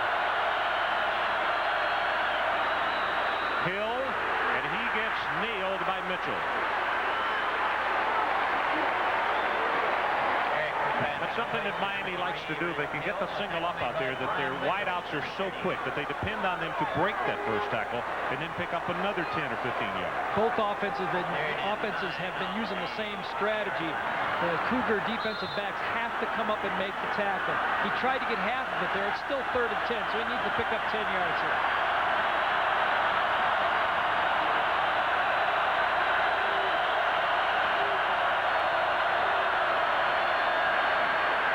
Erickson, incomplete. It was Wesley Carroll he wanted. Derwin Gray, a sophomore from San Antonio, Texas, was defending. Here you see Craig. He wants to go left. He reads it properly. He has Wesley Carroll right here. Threw the ball a little bit behind him, but there was a reason for it. Because Rocky Beagle read his eyes and was in the way of the throw. Snyder, kick off the side of his foot, but it takes a Miami roll, and this one is going to be down at the 11-yard line. 39 yards on that punt. Marucci got downfield to down it. Now they're going to say around the 13.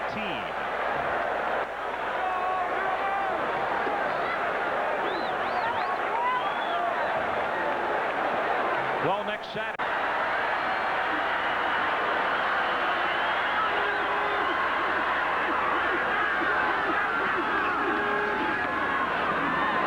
Incomplete. Wanted Boyce on the play. And you can see a fine defensive job by Roland Smith. Kind of shoved him out of his route. They did, and they've gone to the Bear defense now around all over the field. It's the only thing that's been able to put any pressure on Ty, and they're just going to have to sell out. The zones aren't working. They can't disguise, so they're just going to have to sell out, bring 7 men, bring 8 men, and just try to put the pressure on them.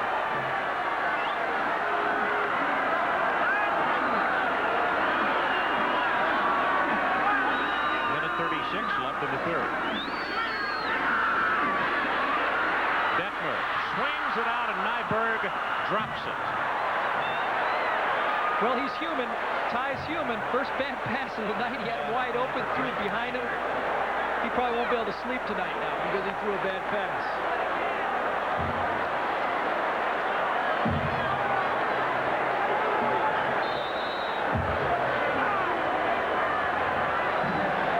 So in every start that the youngster has had since he is over 300 yards tonight, he has never had a game in which he has started that he has thrown for less than 300 yards. Simply incredible.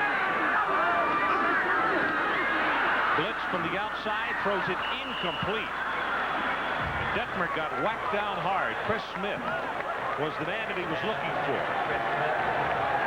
And the Canes stand to get some good field position out of this. Darren Smith, 45, was coming hard from the left side. You see Robbie Bosco talking to Detmer as he comes off the field. This is the punt of the night by Kaufman. His first one good for 43.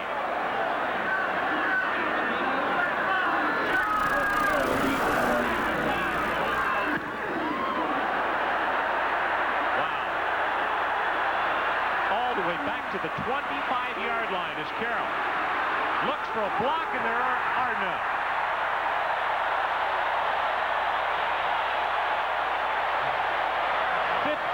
Yards in the kick, loss of 4 on the return, and Brad Clark was the first person to hit it.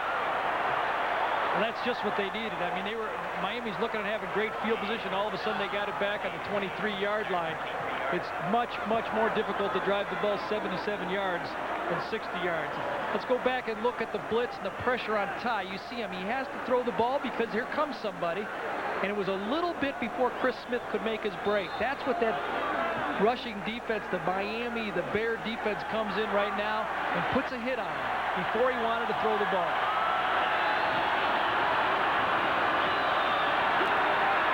Erickson, lots of time.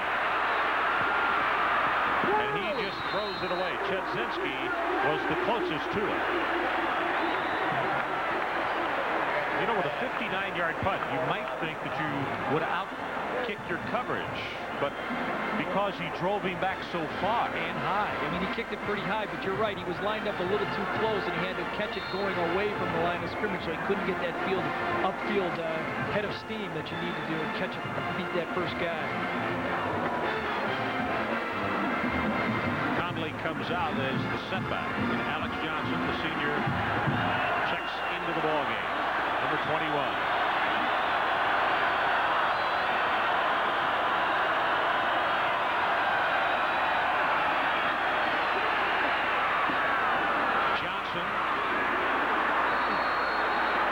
To the 28-yard line. Levitt would not let go. Gary Locke was made about team speed coming into this one. What is the story here? Because you look at the Miami defense, and we talk about linebackers who run 4.5. defensive linemen to run 4.8s and 4.9s, but somehow BYU has found something to neutralize that. They seem to have confused Miami both offensively and defensively, and they've just been executing so well. Doesn't matter how fast you run when you execute the ball that well on offense. Erickson throws complete to Lamar Thomas at the 40, and that's good for the first down plus about 7. Derwin Gray defensively for the Cougars. You see the receivers, they spread them out across the field. Craig is just going to pick out which guy's single covered. Lamar just finds a little hole and delivers the first down right there. Kind of an option play. He's going to stop, field man-to-man or zone coverage, and just set in the hole, and Craig delivers in the ball. Pitch and catch.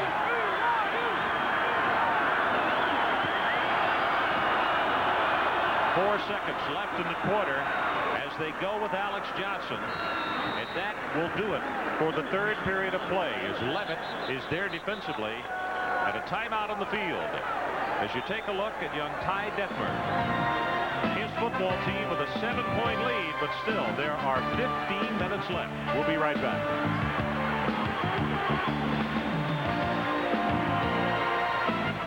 Gary Danielson in Provo, Utah. Number 1 against number 16. And right now it's number 16 who leads by 7 points. And the fourth quarter, Gary, actually, both of these teams think that they own the fourth quarter because they both, so many times, have either come from behind or put it away. Well, they're used to winning, and they're used to owning the fourth quarter, so something's got to give. Complete. Lamar Thomas out to the 48.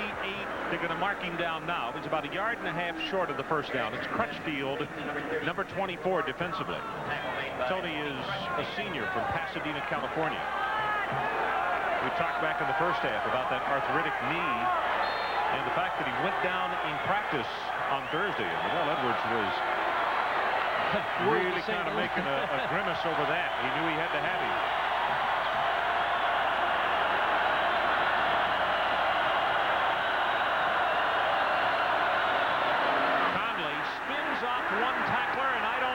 Second effort is close, but Rick Wilson had him at his grasp, and from where they've spotted it, he's not going to have the first down. It was Hansen also. Pardon me. Yeah, you're right. It was Rick Wilson. He's had a great game coming off the bench right here. He's the strongest player on the BYU team, and he beats the center. You can see him submarine, get through, get some defensive penetration, and there's no running when you don't have room to get by to the line of scrimmage. Miami will go for it on 4th down. So you look and listen.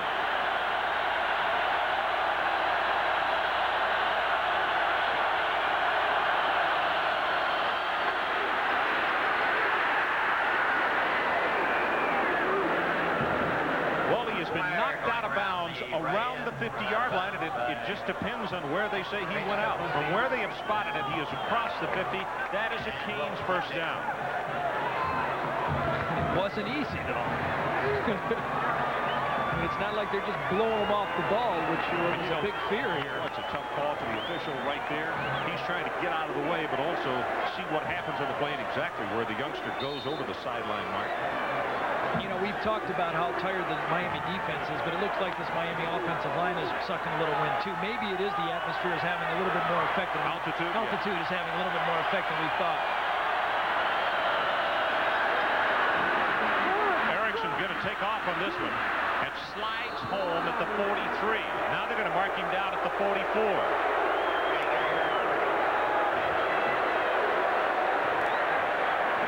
So let's look at the storyline in this one with 13-15 remaining in the ballgame. Detmer, 372 yards, 3 touchdowns. Erickson, 20 of 35, 195 yards. Miami, 2 TDs off takeaways. Bellini, 10 receptions, 111 yards, and 1 touchdown. And remember, BYU has 4 turnovers in the ballgame.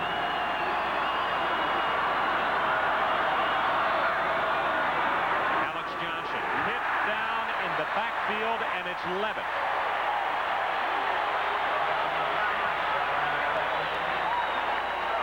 Levitt and Kafusi have had a game over there, just pinching in, not letting that the running game get started over there. Jared Levitt, he's just been able to stuff that play all day. Well, they keep getting new heroes with each quarter. Kafusi in the last one, Fatisimano back in the first half. Johnson, 6 carries now, 53 yards. Miami needs just inside the 40.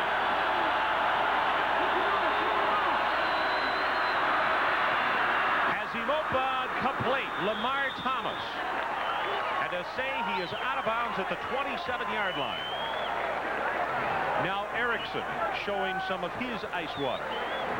Craig stands in here reading right now, makes the proper read. He goes to the guy who's single covered, stands, follows through, keeps his head steady, puts a little bit of air under it, and throws it into a spot where just he can catch the ball. Great play on the 3rd and 6. Look how long Thomas's legs are. We said he's 6'3", only 170 pounds.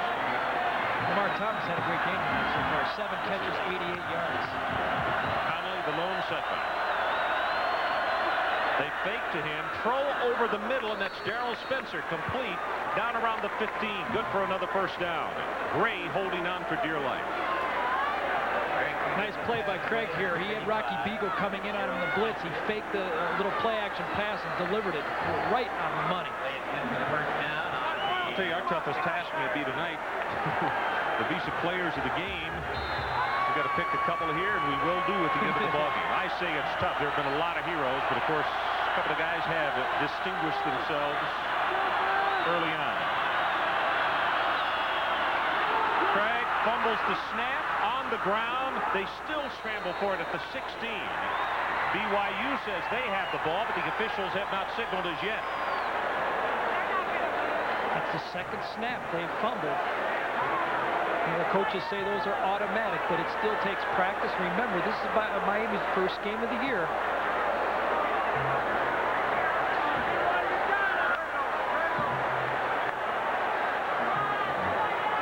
Levitt's got his mind made up. The officials can't get the players off the players on the bottom, and you see the official right down there with them.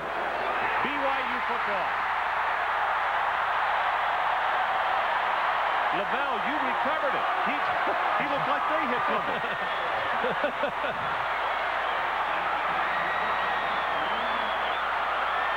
There you see the snap right there. It's impossible to tell. You know, is it the center's fault, the quarterback's fault? It really doesn't matter. The ball's laying on the ground. Everybody's fighting for it, and they get it. Timeout, 28-21. Cougars. Recently. Ron Franklin and Gary Danielson with 11:30 to play in the ball game. BYU 28-21. And the Hurricanes with a huge mistake as the young running back tried to pick it up rather than making the recovery. And after this play, we'll go back and show you. Draw play, Salido. As the official goes tumbling back downfield, his flag came out, but I don't think he was throwing it because of a foul. Let's go back and look at that fumble again. Sometimes a particular play causes it. Look at the center. He has to reach real far on that block. It's the same play that they fumbled the last snap. Remember, the guard came. We thought he might have knocked it out of Craig's hands, and then you saw the running back try to pick it up and run. Connolly tried to pick it up. As you look at Craig on the sideline, that's twice, so it's been kicked by the guard as they were pulling. Kicked by one of the offensive linemen.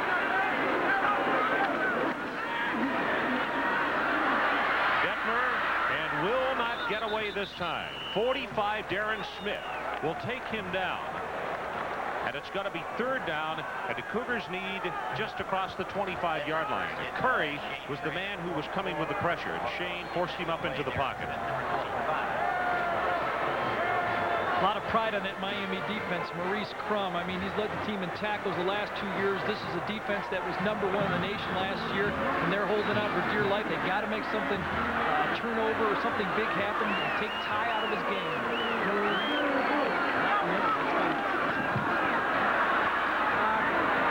Looking for Smith, this tight end overthrown. Farms was there covering. And quickly, let's go to Chris Fowler for another update. Okay, fellas, only the 3rd kick tonight for Kaufman. His first two, he's averaged 51 yards a boot. This is a line drive. But Carroll retreating. Cuts back at the 23.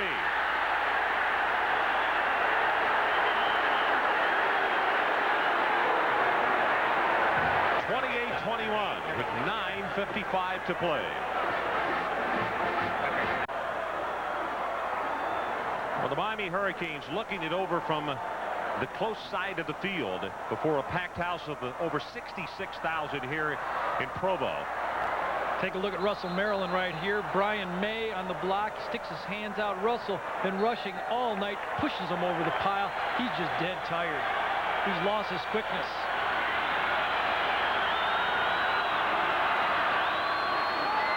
Fakes it to Conley. Oh, he had his man open, and he is going to be sacked by Mark Smith. I mean to tell you, Wesley Carroll had broken free by 10 yards, cutting to the far side of the field. And the pressure got him. Same play that he overthrew a little earlier in the half, where he just didn't put enough air on it. He had him just as wide open this time, but of course didn't have the time. There you see the play action pass. By the time he turns around and looks for his receiver, he doesn't have a chance. He's just got to get out of the way. Big sack there. I mean, that changes the scoreboard if they don't get that sack. I start to say, big sack. We got a 28-28 ball game. Second sack of the night by BYU. Craig running for his life. He is beyond the line of scrimmage, throws it incomplete. No marker has come down yet, but that'll be a loss of down. There it is. Kafusi was pressuring, but they will lose down and distance on this one.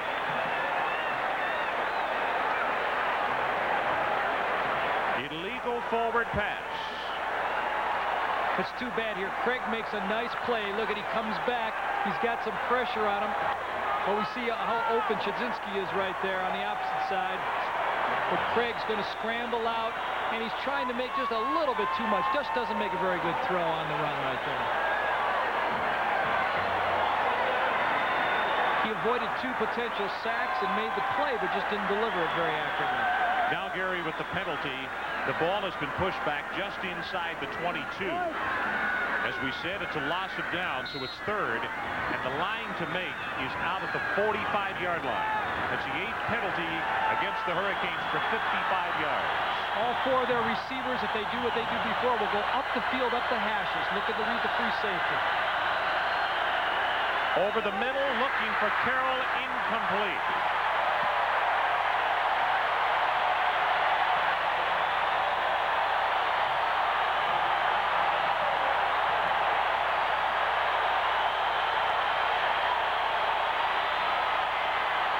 Well, that down marker just changed to 4. Paul Snyder again will have to come in as Bellini drops off. Almost blocked the punt. Bellini with a fair catch at the 48. 29 yards on the punt. 8 minutes, 54 seconds left to play. Cougars by 7.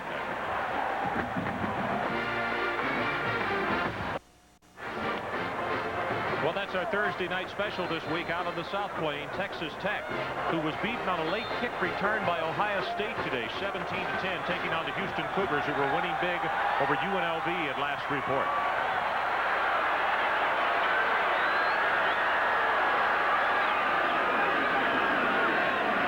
Detmer, Nyberg, and a marker from deep downfield at the 39 as Armstead comes up defensively.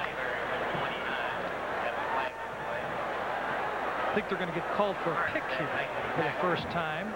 They rubbed off. That's the call, Gary. Yep.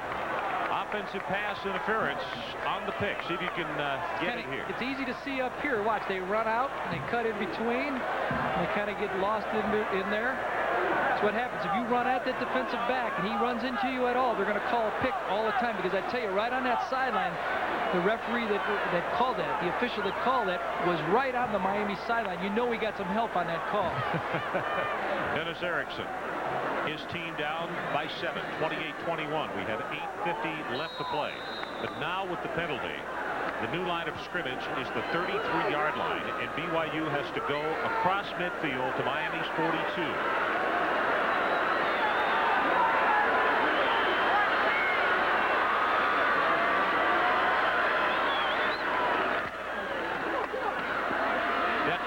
Away from a couple, has Smith, fumbles the ball, and Miami recovers at the 47.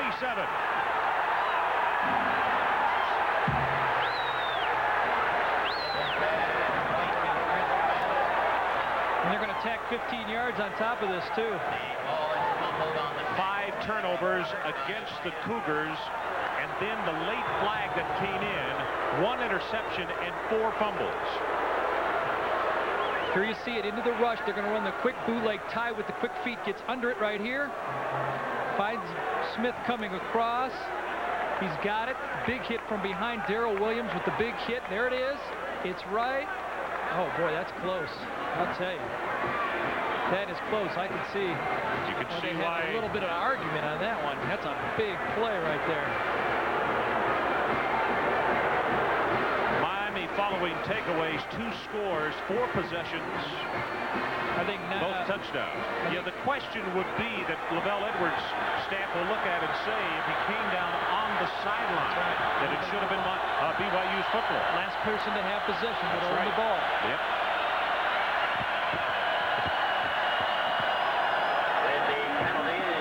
I mean, if you'd have told me that BYU was going to turn the ball over this many times and still be winning 28-21, I'd say, what game are you watching?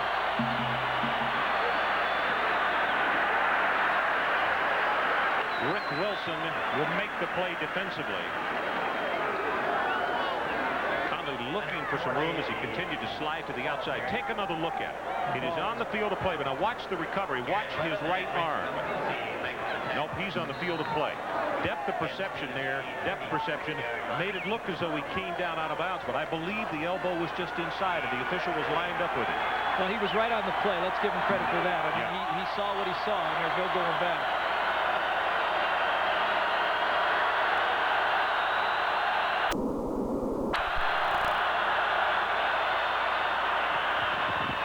Erickson almost intercepted by 11. He wanted Bethel. Bethel had tripped on the defensive back and was stumbling at the 30. Well, obviously, Craig read the blitz right there. He audibled to a little short pass to his tight end. There you see Miami's last 4 possessions. 6 plays, 8 plays, 12, and then the 4-play drive. Losing 12 yards on that one. When they had the illegal pass by Craig on that one. Third down, he's got him, but he will not have the first down. Oh, what a hit by Brian Mitchell. Well, let's give Craig some credit here. He threw this one right in the face of a blitz. We're going to have a shot of it right here. You see the guy coming off the corner. He throws it right there on the money. Now the big hit coming up. Oh, that's the way to stop him. Keep him short. Brian Mitchell lays it on him. You almost have to go for it here right now. You can't give the ball back to tie with 7 minutes to go. Well, they need 3 yards. It is 4th down. They almost have to run it the way they've been having trouble. I mean, they almost have to pass it the way they've been having trouble running the ball here, too.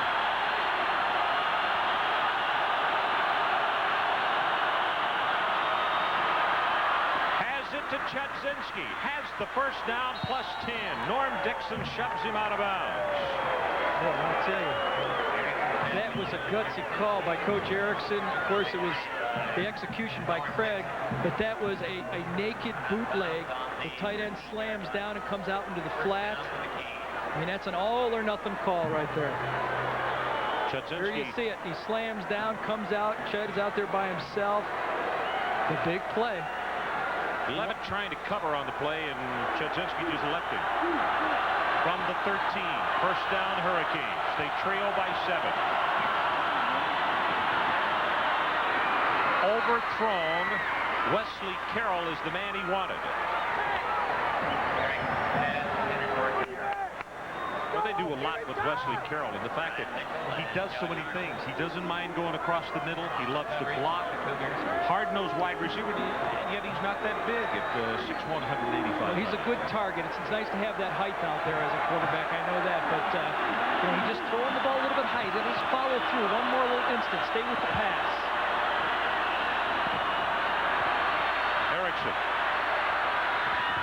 had his man overthrown. Lamar Thomas, who is the leaper, and when I say he had his man in defense of Craig Erickson, there were two BYU defenders there, and he was depending on Thomas's leaping ability. Thomas is still down over there, and might have got the wind knocked out of him a little bit. There you see it. He's going to come right out to the sideline right there by the flag in the corner of the end zone. Give me the ball. Boy, he is up there. Yep. Good heavens. That would have been interesting had he caught it. His left foot came down in the cone. That would have been a touch. Well, if he was pushed out like that, they would have given him the touchdown. Third down. Conley, the setback.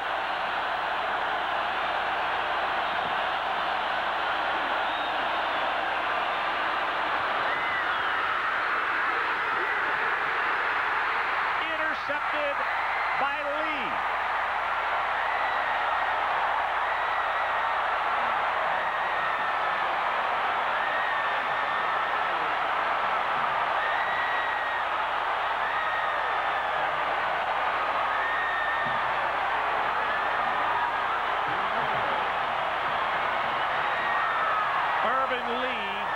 Junior from Navasota, Texas. His father played basketball at Prairie View, and he took the pass away from the receiver.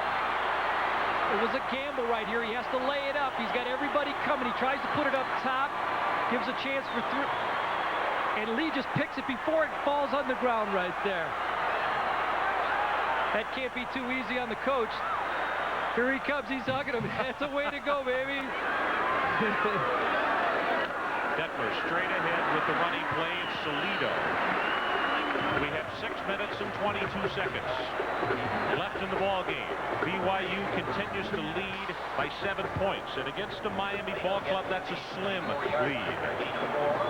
I'll tell you, there's 66,000 people here, and they have one eye on the clock and one on the game right now. They're just counting it down. 6 minutes to go. They can smell it.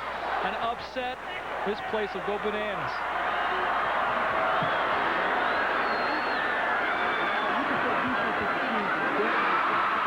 Boyce will have 3, maybe 4 yards. Darrell Williams from this free safety position comes over very quickly to make the hit. Nick was made by Roland Smith and number 31, Darrell Williams. You remember this graphic we showed you off the top. The last 2 preseason #1 teams, Florida State and Michigan in '88 and '89, lost their opening games. Dennis Erickson hoping and praying that he does not make it 3 years in a row that has happened. Very tough to start out the year preseason #1 and win it all the way through. No team has ever gone undefeated in starting out preseason #1. Pressure from the outside. Detmer gets it away, and how he got it away, I'm not sure. Smith was the man he wanted, but Darren Smith, the sophomore out of Miami, Florida, was pressuring from the right side, and Kaufman, who has been a real unsung hero in this ballgame, as you look at it one more time, Kaufman into punt. You can see how fast he stops and gets rid of the ball. I mean, it's unbelievable how fast he can get rid of the ball. 52.3 his average in 3 punts. Plus his kickoffs, too. They haven't even had a kickoff return all night. A driving spiral again. Carroll back to the 13. Needed one block, and oh my goodness, he got sent airborne by number 31, Brad Clark. 58 yards on that kick by Kaufman. Carroll also is catching those punts going away. Here you see him. He's running full speed. And you got to understand, after Clark, there are not many blue jerseys.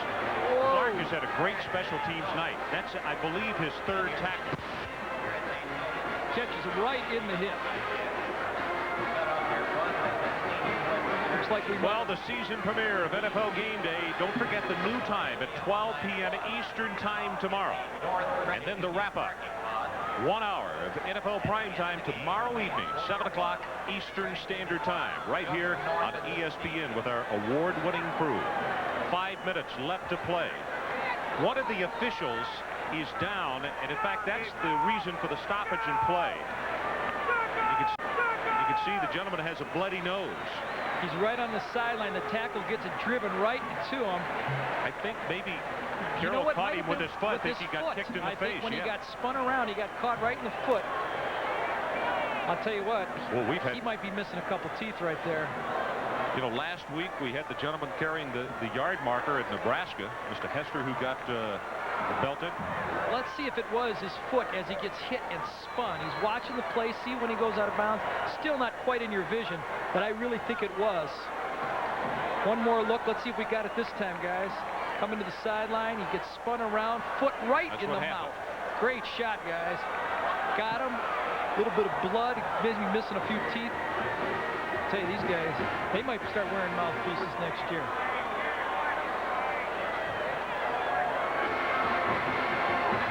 (28-21) BYU. 5 minutes left to play. Denver on the sideline. You see his chin is bandaged. We never did get a number of how many stitches or whether they just put a clamp on there, but he had his chin opened up in the first hand. Well, we're also to the point right now in the game that if Miami does go down the field and score, I mean, they're almost going to have to go for 2 points. They're not going to be able to just kick a field goal and come out of here 28-28 and give Ty a chance to put a field goal on and win the game. I'll say they'll go for 2. First game of the year. I'll say they'll go for 2.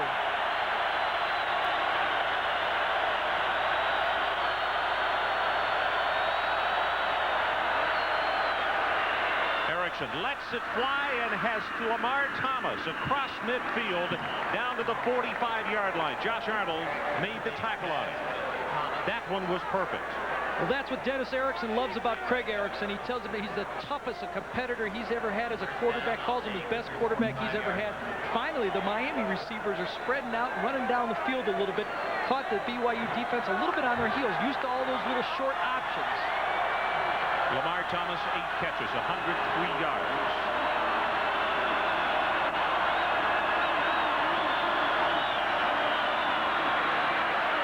Over the middle, incomplete, no marker, and he wanted 93, Randy Bethel. Nice play by Norman Dixon right there, coming up to break that one up. Norman, a senior from New Orleans. Watch how closely he is protecting on this play. You see Bethel looking, sticking his hand up. A lot of quarterbacks, they don't like when they do that. That was probably a hot read again. The linebackers came. The receiver doesn't need to put his hand up. You're reading it. You can deliver the ball to him.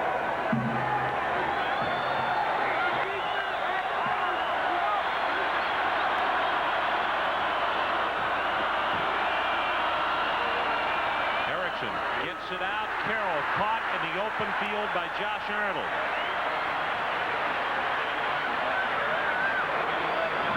Folks, what you got to understand is these receivers, those are good one-on-one tackles because beyond Arnold, he had another 5 or 10 yards anyway. I really thought that was going to be the key to the game tonight, is how well BYU tackled in the secondary, because these Miami receivers catch the ball and get big yardage.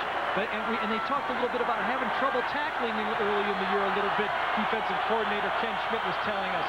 So they've done the job all night. Erickson calls timeout on the 3rd down play with 7 to go, so we'll take it with him. 3:48 remaining, BYU by 7.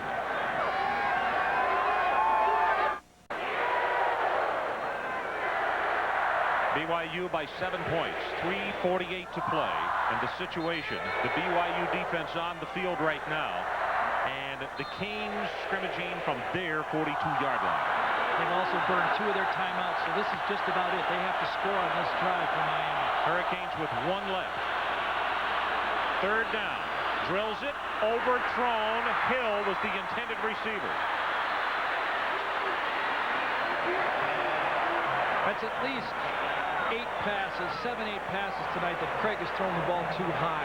It looks to me like he's making his mind up a little bit too late. He wanted to throw the ball to the outside, and he's coming back to a second receiver without the proper footwork that he needs to get ready and set to throw the ball. And he said he throws the ball as well as anybody out there.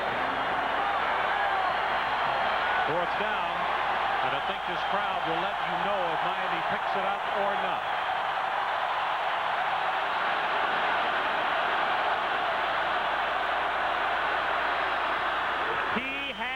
Thomas on the near sideline. That is a 1st down, Miami at the 31.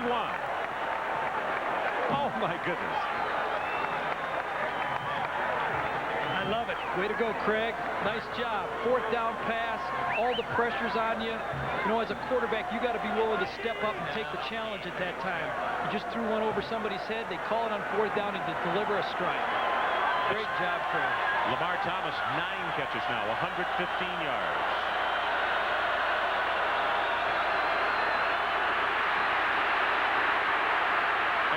Dumps it off.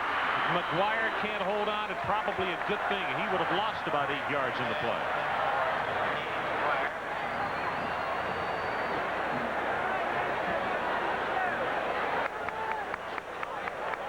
Dennis Erickson looks up at the scoreboard clock, which shows 3 minutes 20 seconds.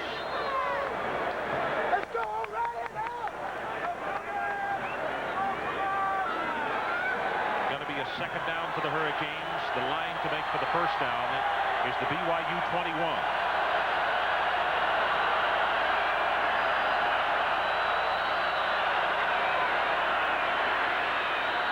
Over the middle, and it is caught at the 23. The tie will go to the receiver, and that's Lamar Thomas. Can't be an interception when you got a tie. Beagle is the man who was trying to take it away from him. This is another great throw by Craig right here. He's basically covered. Watch Beagle switch. He was covering one guy. He turns back. That's great defense by Beagle. Give the defensive coaches some credit also, because that's a great disguise. When Craig threw that ball, he had no idea Beagle was going to be involved in it. That's the nightmare of playing quarterback. You think you got a guy wide open, you throw it, and it's gone.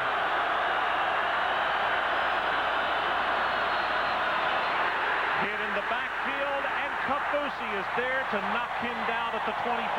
It'll be 4th down and about 4 to pick up the 1st. The last 2 4th down plays, Craig has ran the little naked boot one time where he hit Chudzinski on the little peak pass, and he threw the 4th down out to the flat. Now what does he get to dial this time? Can he do the magic again? He needs about 6 yards. Well, actually, it's about 4 because it's 4 at the yards. 25, I'm sorry, and right. they need to go to the 21. Miami is 3 of 4 on 4th down conversions.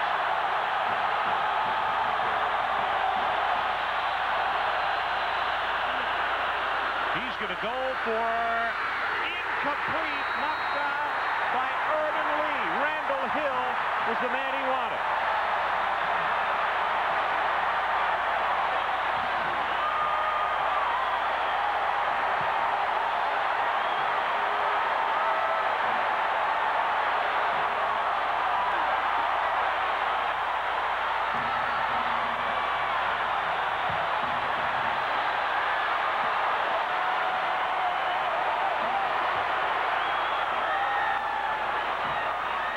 There you see it. Urban Lee with a good set of hands. He took one pass away earlier in the end zone with one hand, and watch him do this. Oh, he Hill almost had the reception. Hill almost had it. Yeah. I mean, that's a big risk that Craig took right there, but it was worth the risk, I guess. He didn't have anybody else open. He had to let it go. They had the blitz on him. BYU keeps it on the ground. Tui Pelotu. Down and the ball game's over.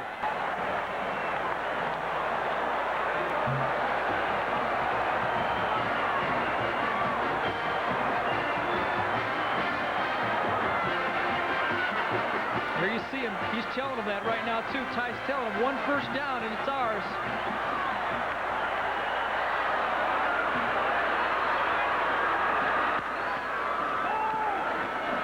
Detmer hit as he throws the ball. Incomplete. It'll now be 3rd down. That was Jesse Armstead coming from the backside with the pressure from Miami. Whoa. Hit somebody's arm, get a free 6. Well, you just read my mind, because that's what my thought was when I saw him coming. That Ty, get rid of this ball. This could be a big fumble right here. 1 second earlier, 1/10 of a second earlier, that ball could be flopping on the ground.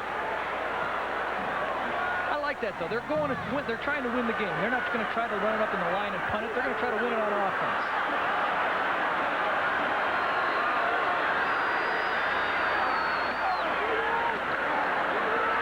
Detmer has Boyce for the first down at the 37.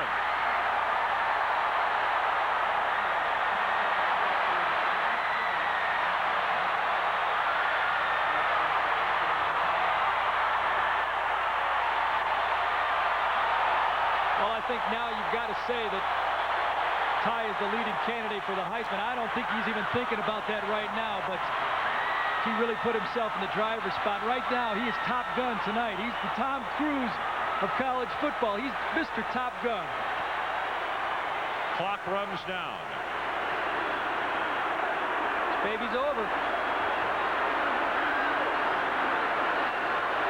Miami does have 1 timeout left, as Detmer lets the 25-second clock go all the way down to 1, and then he'll fall on 1 knee.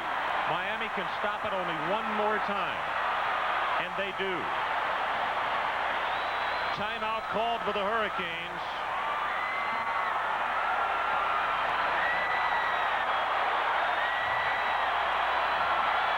Now look at Detmer's numbers. 537 against Washington State. Penn State in the bowl game, the Holiday Bowl out in San Diego, 576. And tonight, 406 yards. And I think the key stat there, the other 2 were in losses. When you're trying to play from behind, you're going to get some yardage, some garbage yardage. Tonight, there was no garbage yards. He earned every one of them. I think back to that story that Lavelle was telling us, how he recruited him. I mean, here's a guy nobody wanted. Well, tonight's Visa players of the game are from the University, or Brigham Young University. Let's make it Miami first. Lamar Thomas. And from BYU, Ty Detmer. And as part of their continuing effort to further the development of amateur athletics, Visa proud to donate $1,000 to each of these universities and $1,000 to the U.S. Olympic team on behalf of these athletes. Ty Detmer for BYU and Lamar Thomas for the Miami Hurricanes.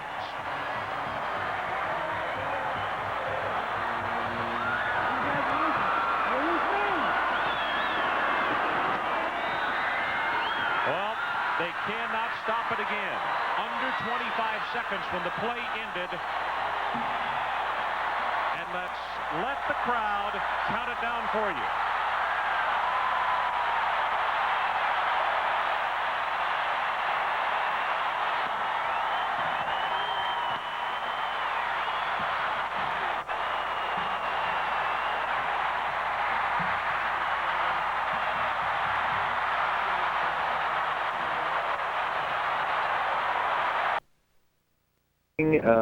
Sustained storm that went on through the night.